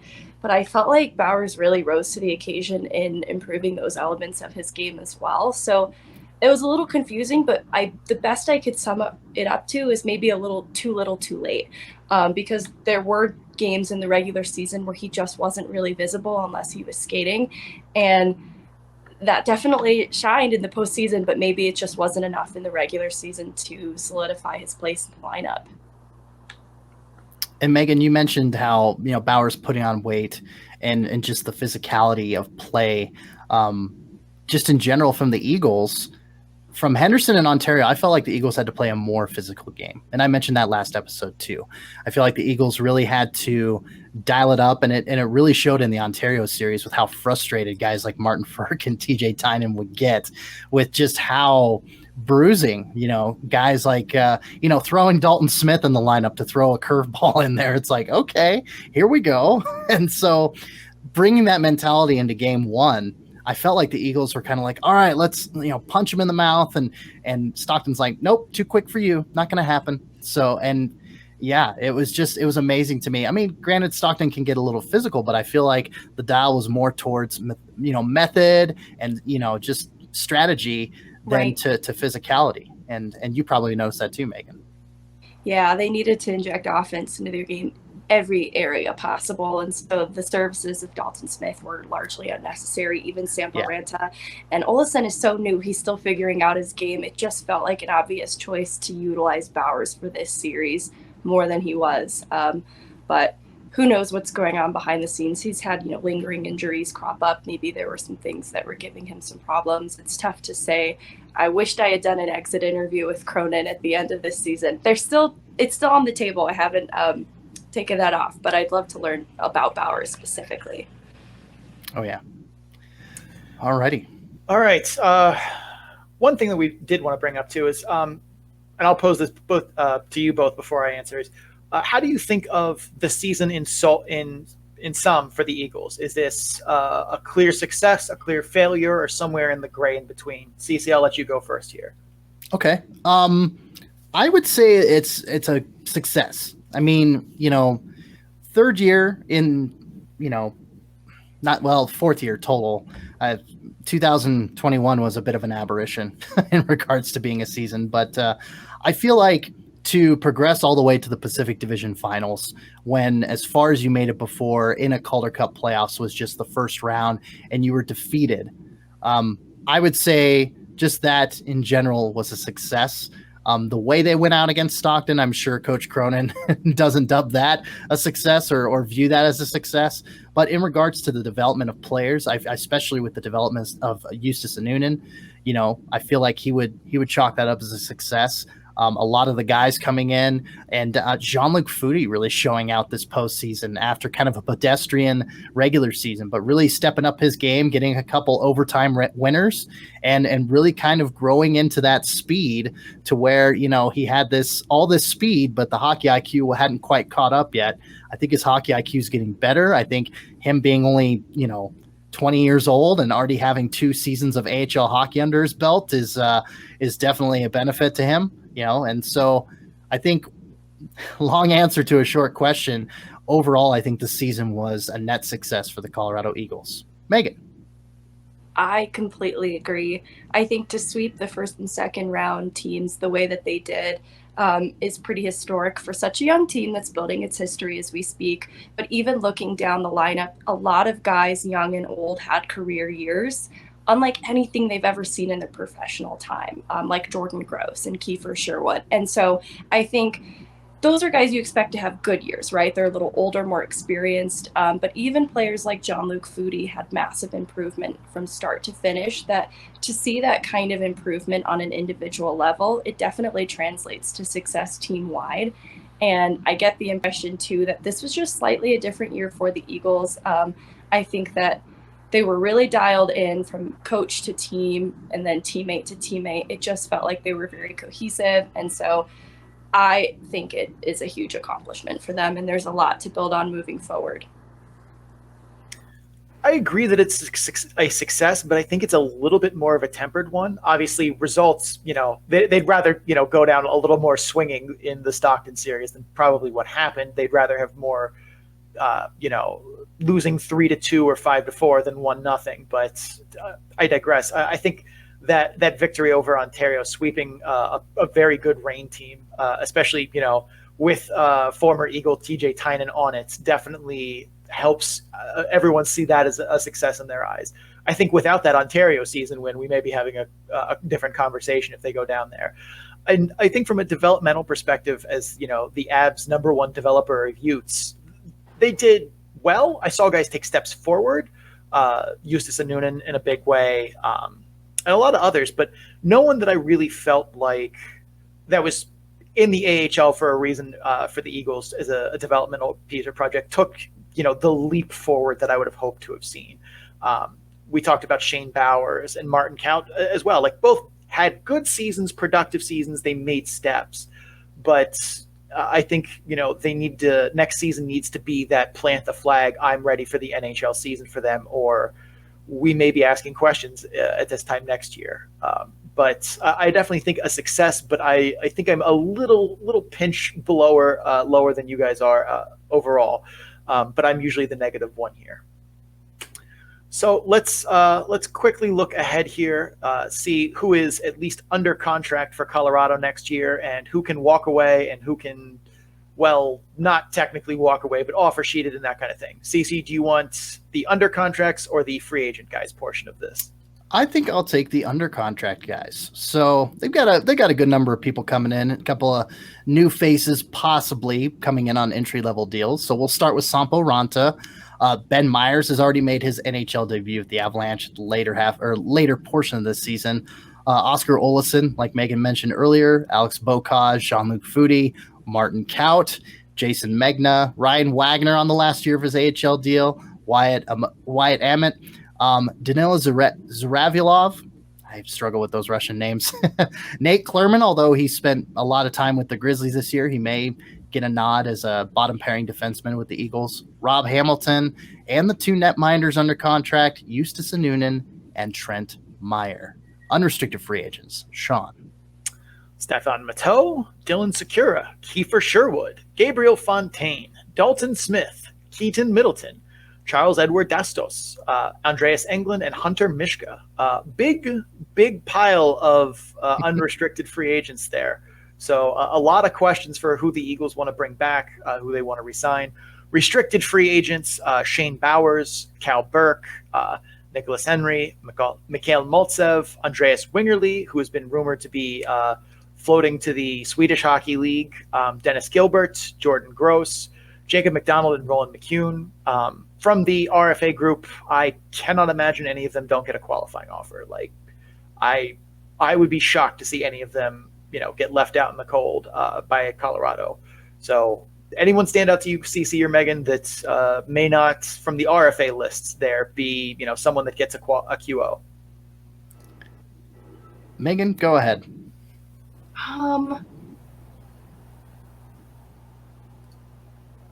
Was Bowers on the... Yep, Bowers is an RFA. That's the only one I have a question mark about. Mm-hmm. I'm seeing the path to the NHL through the Colorado Avalanche becoming more difficult for him. But, I mean, I don't see the harm in offering a qualifying offer. I don't know. That's the only one I have a question mark around.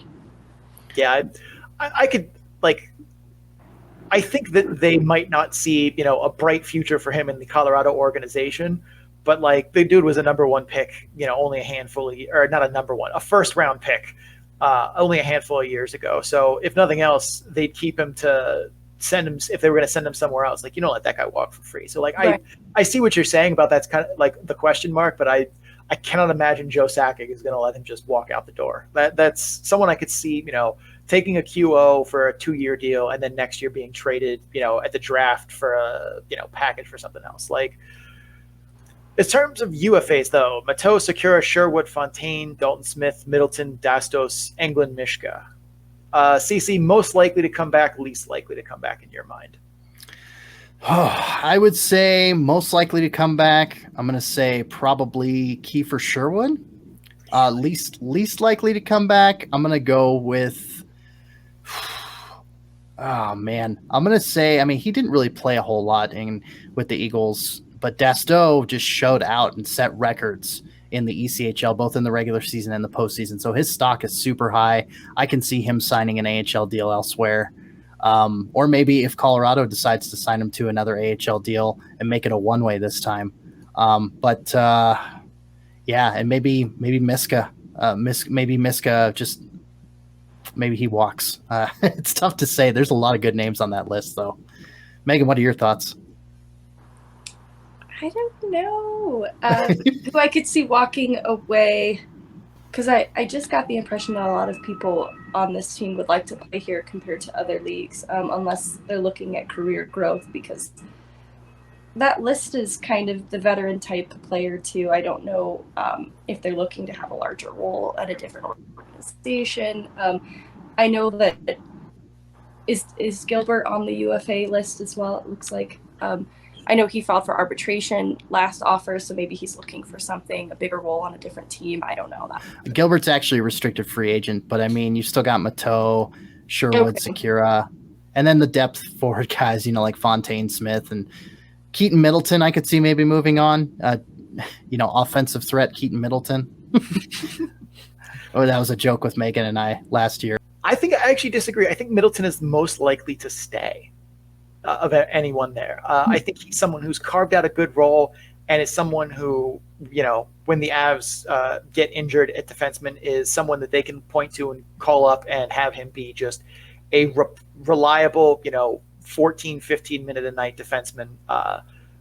So I think, if they present a reasonable offer to Keaton Middleton, I think he stays. If I had to pick one to leave, I'm going to say Dylan Sekura. Not that he didn't have a great season or really enjoy it, but I definitely think he's someone to, he's getting a little up there in the years of, viable hockey player left in his professional career. I mean, he's 27, so there's, rightfully probably only 4 or 5 more whacks at this.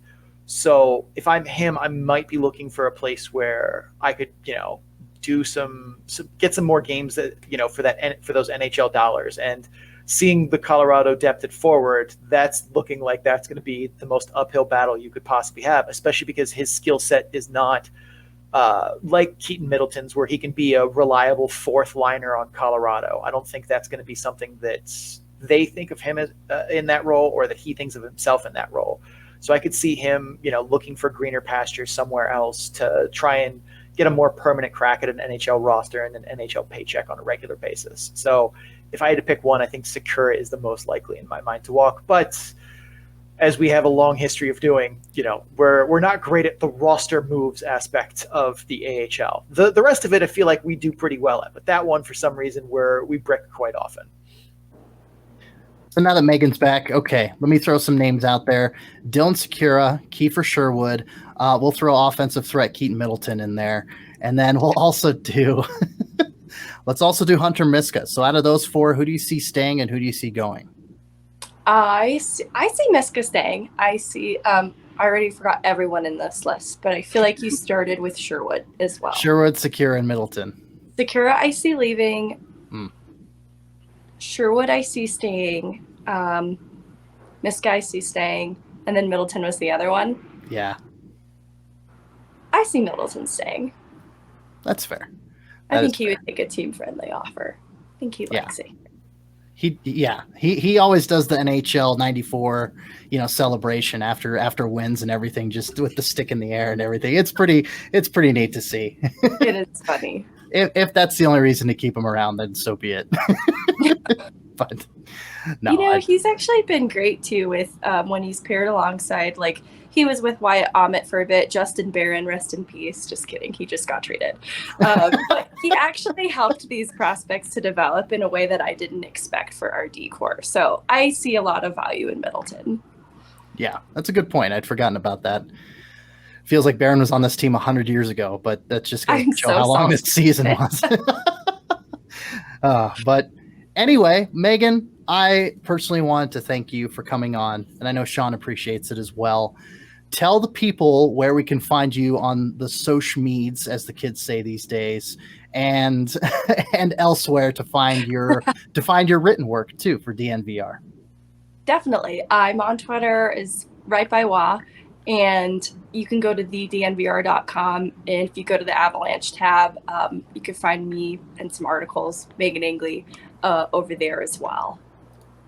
hopefully we'll have some off-season pieces coming too. I'm definitely looking to write a little bit about some prospects and talk to the director of amateur development over with the Avalanche and get some inside scoop on prospects in the off-season as well.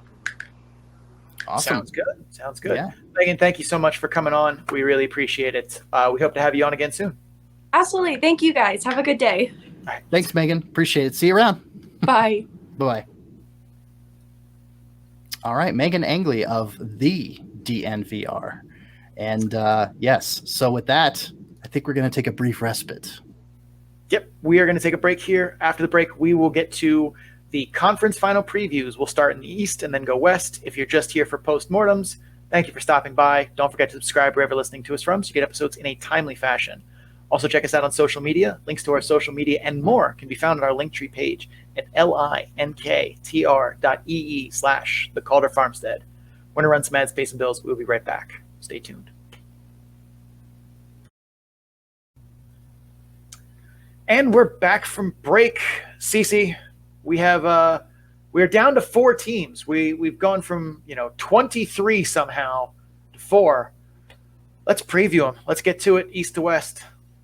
Yeah. And we're in the Eastern Conference Finals. We've got the 2nd seed coming out of the Atlantic Division, the Springfield Thunderbirds, against the 3rd seed coming out of the North Division, the Laval Rocket. We've got a potential of 7 games. We've had 3-game series to start off, then 5-game series at most. We're finally at the 7 games. Here we go. So game 1, Saturday, June 4th, 7:35 p.m. Eastern at Springfield. Game 2, Sunday, June 5th, back-to-back games, 5:05 p.m. Eastern at Springfield as well. Games 3 and 4 in Laval. Game 3 is Wednesday, June 8th at 7 p.m. Eastern. Game 4 is Friday, June 10th at 7 p.m. Eastern. Oh, and Game 5, if necessary, on Saturday, June 11th, 7 p.m. Eastern at Laval as well. We've got a 2-3-2 format, so games 6 and 7 in Springfield, if necessary. Monday, June 13th, 7:05 p.m. Eastern for Game 6. Wednesday, June 15th, 7:05 p.m. Eastern for game number 7. So, with all that said, lots of potential games to be played. The Springfield Thunderbirds. Shawnee, how did they get here? So they beat Wilkes-Barre Scranton in the division semifinals in 3 games, then beat the Charlotte Checkers in the division finals in 3 games. Their season record was 43-33 with a .625 points percentage. Their net power play and rank from the regular season was 16.6. That was 13th in the AHL in the regular season. In the playoffs, though, 37.9% net power play. That is 2nd of 23, only because Utica only got to play a handful of games, and, well, there's some sample size in there. Net penalty kill and rank from the regular season was 81.2%. That was 26th in the AHL in the regular season. In the playoffs, though, 90.9% net penalty kill. That is 4th of the 23 playoff teams. Their playoff estimated PDO is 107.9. So riding a nice little PDO bender there. But let's talk about Springfield here. If Springfield wins this series, it will be because the defense handles the speed of Laval. At many times in the North Division Finals, Rochester looked unprepared to handle Laval's speed, and the Rocket went flying past them and made it seem like they had 7 guys on the ice at times. If Springfield is going to win this series, they're going to need to come up with the answers that the Amerks didn't. That could be hard, too, as they have quite a few defensemen who are bigger, stronger, but not quite that fleet of foot. Callie Rosen can move, so can Steven Santini. The rest concern me. Especially guys like Tyler Tucker, Luke Witkowski, and Matt Kessel. But they're going to need to come up with answers for Laval's speed if they're going to win this series. If Springfield wins this series, another thing that needs to go right for them is Chucky Sidebirds and or Joel Hofer continue their strong play. I was surprised that Lindgren got called up to the Blues after Jordan Binnington was injured and chucking water bottles, and Hofer stepped in and gave them the same level of goaltending that Charlie Lindgren was, if not better. Yes, we're in the realm of judging from small sample sizes, but I still don't think anyone expected Hofer to come in and put on that kind of show. I certainly didn't. However, it's going to need to continue. Max Lagasse played admirably for Syracuse, and Laval got past them. Arundel played reasonably well given the defense in front of him, and Laval smoked them. If Springfield is going to go to the Calder Cup Finals, goaltending is going to be one of the main reasons why. And last, if Springfield wins this series, it's going to be because the McEachern-Joshua Bitten line continues to shine. While it's not surprising this line has been doing well, it's surprising they're doing this well. They've outperformed the T-Birds' second line of McGing or Neal and Alexandrov and Nathan Todd, which I don't think anyone saw coming in the Charlotte series. I don't know if that continues, but this is the Eastern Conference Finals, and to win, the T-Birds are going to need to be all hands on deck, and that includes the McEachern-Joshua Bitten line, especially as Will Bitten has wheels and is able to keep up with Laval's speed. That's what I got for Springfield. Cece, take the French part of this for me. Oui. All right. Let's talk about how Laval got here. Previous playoff rounds, they beat Syracuse in 5 games. That went the distance in the best-of-5 series in the divisional semifinals. And they beat Rochester in 3 games in the divisional finals. So, busting out the brooms against the Amherst. Season record, 39-33, .590 points percentage. Net power play and rank for the regular season was 16% even, good for 19th out of 31 teams in the AHL. In the playoffs, 24.1%, good for 7th of 23 teams in the postseason.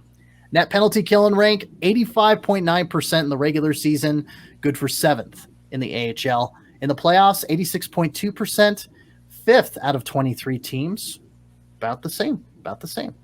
Playoffs estimated PDO, 101.7, so pretty close to 100 there.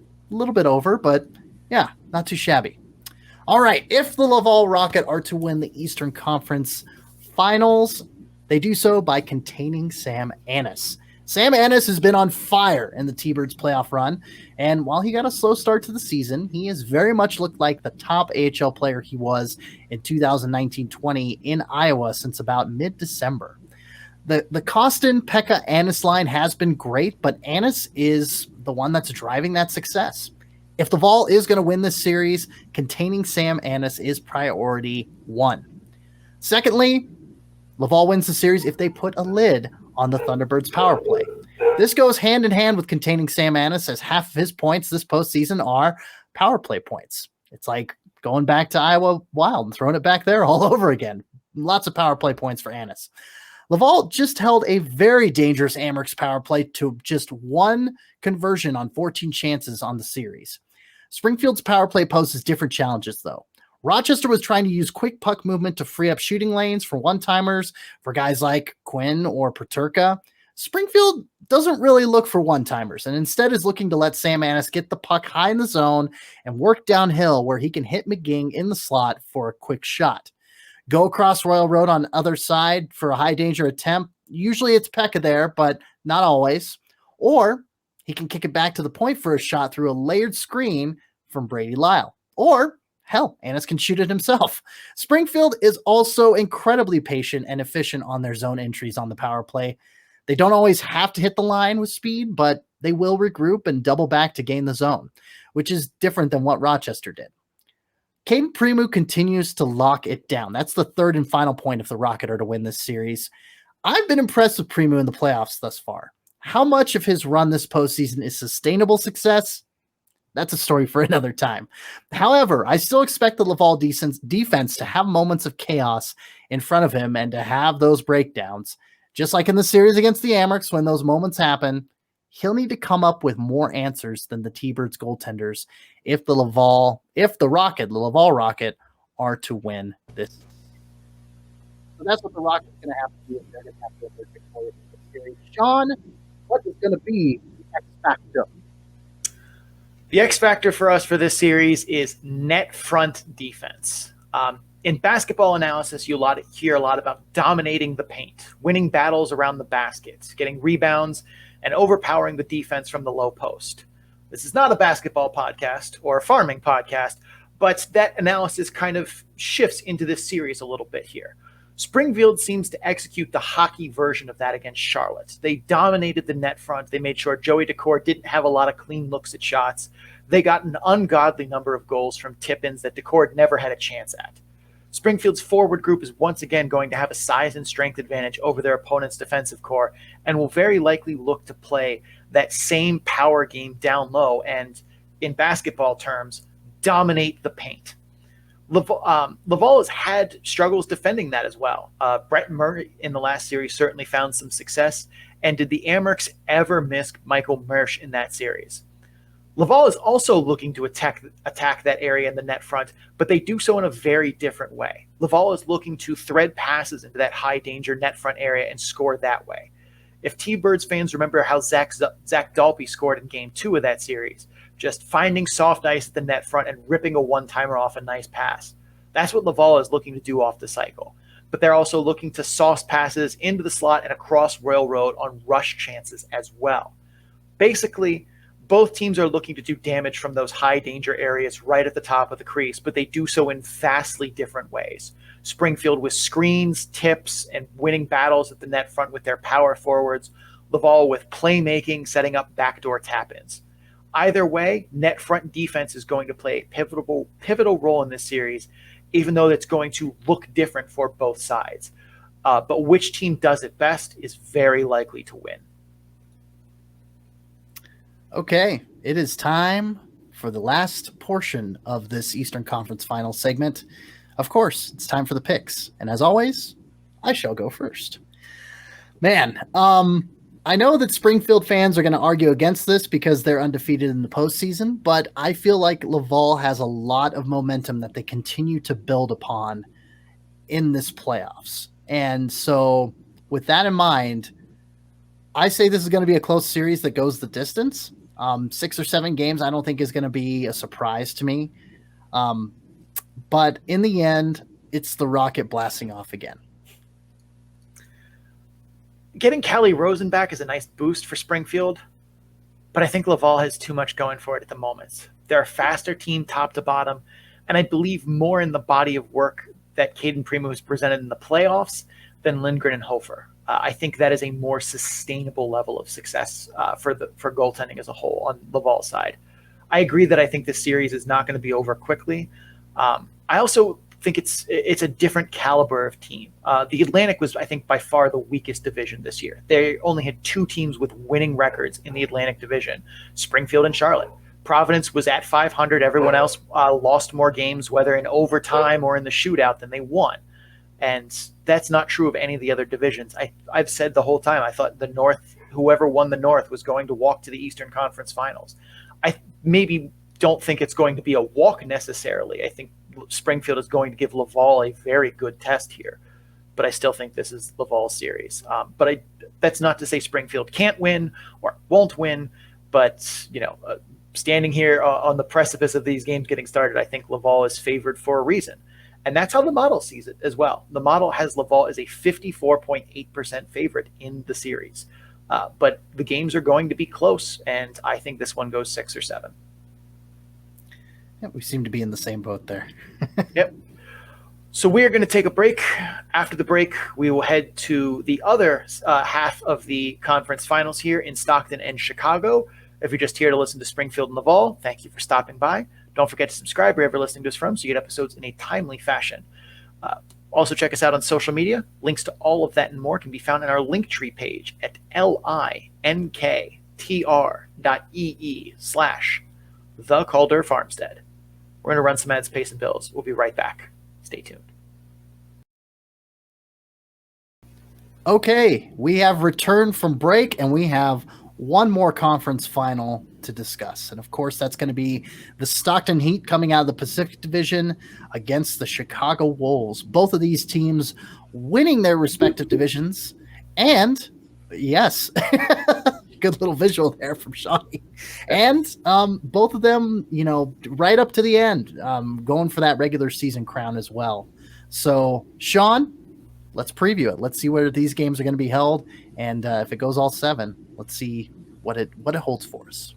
So, number 1 Stockton against number 1 Chicago. Game number 1, Friday, June 3rd, not Saturday, Friday, June 3rd, 7 p.m. Central Time at Chicago. Game 2, Monday, June 6th, 7 p.m. Central Time at Chicago. Game number 3, the series flips to Stockton Wednesday, June 8th at 6:30 Pacific Standard Time. Or Pacific, Standard Time, that sounds correct, at Stockton.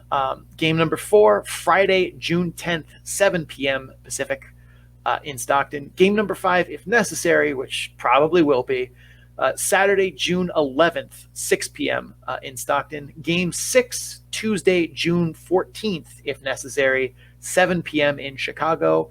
And if necessary, Game 7, Wednesday, June 15th, 7 p.m. in Chicago. Cece, start me off with Stockton here. How did they get here? Well, Stockton, of course, the only team in the Pacific with a first-round bye. But in the second round, they beat Bakersfield in 3 games in the divisional semifinals, and they beat Colorado in 4 games in the divisional finals. And if you listen to our Postmortem against Colorado, we kind of dived into that a little deeper. So go back and listen to that if you missed it. Season record for Stockton, 45-23, 713 points percentage. Net power play and ranking on the regular season, 17.9%, good for 7th in the AHL. In the playoffs, a little bit of a dip, 16.7%, 12th out of 23 teams in the Calder Cup Playoffs. Net penalty kill and rank, regular season, they were first in the AHL, 91.8%. In the playoffs, a little bit of a dip, 85% even, 7th out of 23 teams, still not too shabby. Playoffs estimated PDO clocking in at 104.6. Now, if the Stockton Heat win, first, it's going to be because the special teams make noise. The Heat's power play was effective in the regular season, but was never one you thought of as a world beater. They've looked a bit worse in the playoffs and had a lot of opportune power plays in the series against Colorado that they just couldn't really get anything going with them. That's not going to hold up against Chicago if they want to win.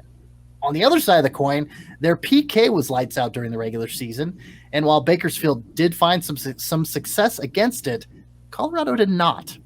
That Stockton power kill is going to need to bring its A game, though, as Chicago's power play is loaded and is capable of tilting a series in their favor.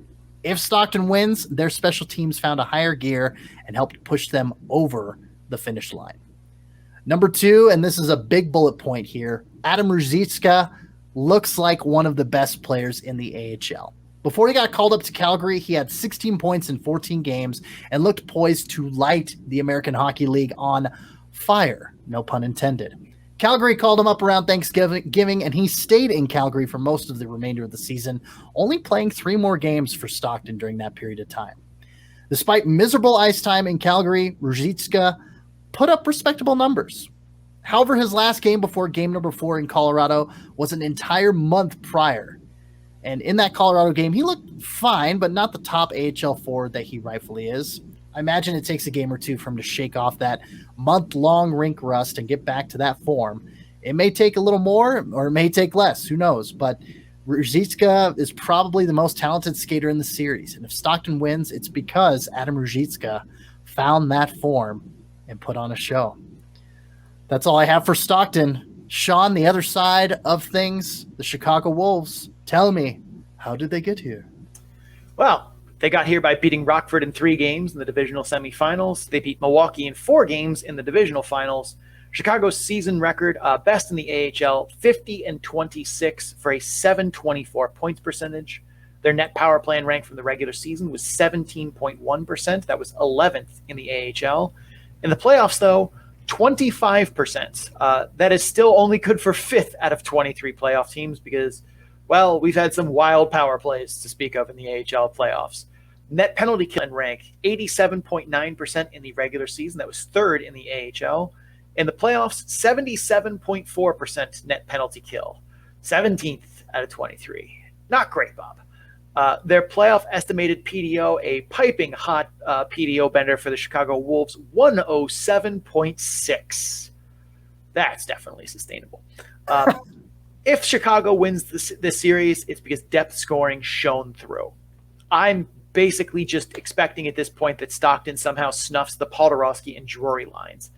And that's not a knock on Podorowski or Drury's lines or Stefan Nason or any of those guys by any means. It's just what Stockton's done in the playoffs. Bakersfield had their 2 leading scorers in Griffith and Marody combined for 1 primary point in the divisional semifinal series. They had 103 combined in the regular season, otherwise known as 1.7 per game, and in 3 games they managed to squeak out 1. Colorado had Secura and Sherwood combined for 3 primary points in their 4 games against Stockton. They combined for 122 in the regular season, otherwise known as 2.1 primary points per game between the 2 of them combined in the regular season, and they combined for 3 in 4 games. Stockton's game plan very much looks like something that Bill Belichick and the New England Patriots are famous for. Oh, you have something that drives your offense and wins you games? Well, let's see how you do when I pour all of my energy into taking that away from you and forcing you to beat us with something else. In this series, that means guys like Stelio Mateos, Vasily Ponomarov, and Jamison Reese are going to need to find the score sheet in order for Chicago to win this series, because I'm just spotting that Stockton is going to find ways to shut down the Podorowski and Drury lines. If Chicago Wolves win this series, it'll be because they get busy finding a way through the neutral zone or get busy recovering dump-ins. The other impressive aspect of Stockton's playoff run has been their ability to just dominate the neutral zone. They've grounded teams and forced them to play dump and chase or turn the puck over through the neutral zone. Chicago's staff is, in my opinion, is the best coaching staff the Heat will face in this postseason, period. Stockton won our best coaching staff award. Chicago came in 4th on our ballot by the slimmest of margins. This was, splitting hairs for us to be able to pull that out. But if Chicago wins, one of the biggest reasons is that Ryan Warsofsky and company made a game plan that can beat Stockton's forecheck and ability to turn dump-ins into controlled zone exits. And Chicago executed that game plan 4 times over 60-plus minutes. That's how Chicago is going to win this series, because Stockton has made teams look dumb in the neutral zone, and they've gotten dump-ins back, and they've sent the puck the other way. Chicago is going to need to come up with answers for that. Our X factor for this series is going to be the Chicago Wolves goaltending. Alex Lyon has been very good for Chicago so far in this playoffs. However, I don't think he's had a particularly rough ride to this point. Chicago is 2nd in shot suppression in the Calder Cup playoffs. And I think Stockton gives them a much more challenging test than either Rockford or Milwaukee did by a wide margin. Pyotr Kochetkov also just got sent back, so if Lyon stumbles, we could see him take over the starter's crease. However, Kochetkov has 22 whole games of North American professional hockey experience under his belt. And yes, he looked very good in the 15 games he played in the AHL this season, and less good in the NHL, but, still, that's credit where it's due. 22 games, though, is nowhere near a big enough sample to draw any kind of firm conclusions about who he is as a goaltender right now in time. I think the future is bright for him, but this isn't about the future. This is about right stinking now. Regardless of who takes over the crease for the Wolves, they're going to be tested in a big way, and the balance of this series is likely going to be determined by how well they do on that test. It's like the GRE for Chicago goaltenders. You can prepare all you want, but your ability is going to be tested in ways that are unfair, and your future depends on them. Nice analogy to finish up there. Yeah. All right, time for picks, and I will go first. Okay. I tell you, Stockton didn't just beat Colorado in 4 games last series, but they had 3 shutouts against a solid offensive team in the Eagles. Head coach Mitch Love has been crowned the A.R. Pieri Memorial Award, or crowned with that award for AHL Coach of the Year. He now has my call for coronation as the king of strategic compensation. The man just adjusted his roster well, and yeah, they just made Colorado look pedestrian in 3 out of those 4 games. Heat in 5. 5? Heat in 5. Wow. I say the Battle of Alberta here makes all the difference. If Calgary is still playing in the playoffs, I think I call this series for Chicago a reasonably close series, but I think Chicago triumphs here. But Stockton getting reinforcements back from Calgary getting bounced. They're getting a potential top 10 forward in the league in Ruzicka, a number 1 defenseman in Connor Mackey, and a steady second pair defenseman in Valimaki. That clearly tips the scales here in their favor. I'm going Stockton, but I think this one probably goes 6 games plus. But it's hard to, like, yes, Chicago has done what it's supposed to do. It's beaten the crap out of teams that, it was well head and shoulders above. But it's hard not to see what Stockton did to a team that had legitimate Calder Cup aspirations in Colorado and just ground them. I have to go Stockton here. I'm taking Stockton at 7. The model is on my side too. Model has Stockton as a 52.1% favorite in the series. Before reinforcements for Calgary got here, I want to say Chicago was a 53 or 54% favorite. Oh, wow. So yeah, those reinforcements matter, and I think that's the difference.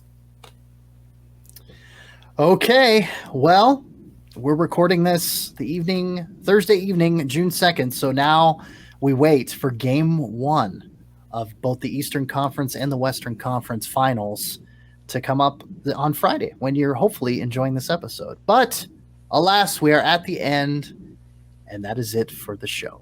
So thank you for watching and or listening. The Calder Farmstead is part of the Full Press Radio Network. You can listen to this and several other great hockey, sports, and pro wrestling programs at fullpresscoverage.com. You can just go click on the podcast drop-down menu in the top right portion of the website. Brrr, that's a big old list populating there. And enjoy. And as always, thank you for tuning in with us when there's so many great choices on Full Press Coverage and so many great hockey podcasts out there. And if you guys are enjoying the Calder Farmstead, please make sure you subscribe so you get episodes in a timely fashion. Also, if you're listening on Apple Podcasts, Spotify, or Amazon, please rate and review the podcast. Or if you're watching on YouTube, click all the buttons, like the video, subscribe, comment what you thought of the episode. Doing these things helps other people find the show, and your reviews help us improve the show. You can also follow the show on social media at Calder Farmstead on Twitter and at The Calder Farmstead on Instagram and Facebook. We have a pretty good time there. We post some memes. We interact with you guys, and we have a pretty decent time doing so. Links to all of that and more can be found on our Linktree page at linktr.ee/The Calder Farmstead. If you cannot spell that, look around. It's probably here, maybe over here somewhere. Anyway, big thanks to Adrian Drake, who made our theme music. You can find him on social media at AD_dysfunction. That's AD_DYSFUNCTION. So we can make music for you too. Cece, where can the people find you? Well, my name is Cece Hockley. You can find me representing Full Press Hockey on Twitter at FPC_AHL. Do my best to tweet out all the latest AHL news from that account. You can also find me at my personal Twitter account at CeeCeeHawk. That's SEESEEHAWK. Mainly hockey tweets, but, pro wrestling, music, films, pop culture, my Wordle scores. Hopefully, if it keeps me interested, it's not going to be bullshit for you. You can check out my writing on the Full Press Coverage Network at fullpresshockey.com. I'm working on an article of a hypothetical divisional realignment with Stockton moving back up to Calgary. So still kind of working out the kinks on that one. Stay tuned. Hope to get that published soon. Enough about me. Shawnee, where can the people find you? I'm Sean O'Brien. You can find me on Twitter at SeanO'Brien81. That's SeanO'Brien81. I'm also on Instagram at SeanO'Brien_81. There is a different Sean O'Brien 81 on Instagram. I do not know him, but I'm assuming he's a long-distant cousin or whatever. You can find my stats work on my Tableau page at bit.ly/datadump-and-chase. All lowercase, all one word. Those will not be updated for the next 7 days until the 11th because I will be on vacation. Sorry about you. But that is where you can find me. But Cece, this is the end. Please take us home. That will do it for episode number 104. 10-4, good buddy. For Sean O'Brien, I'm Cece Hockley. We'll catch you on the flip side, and until then, keep your stick on the ice.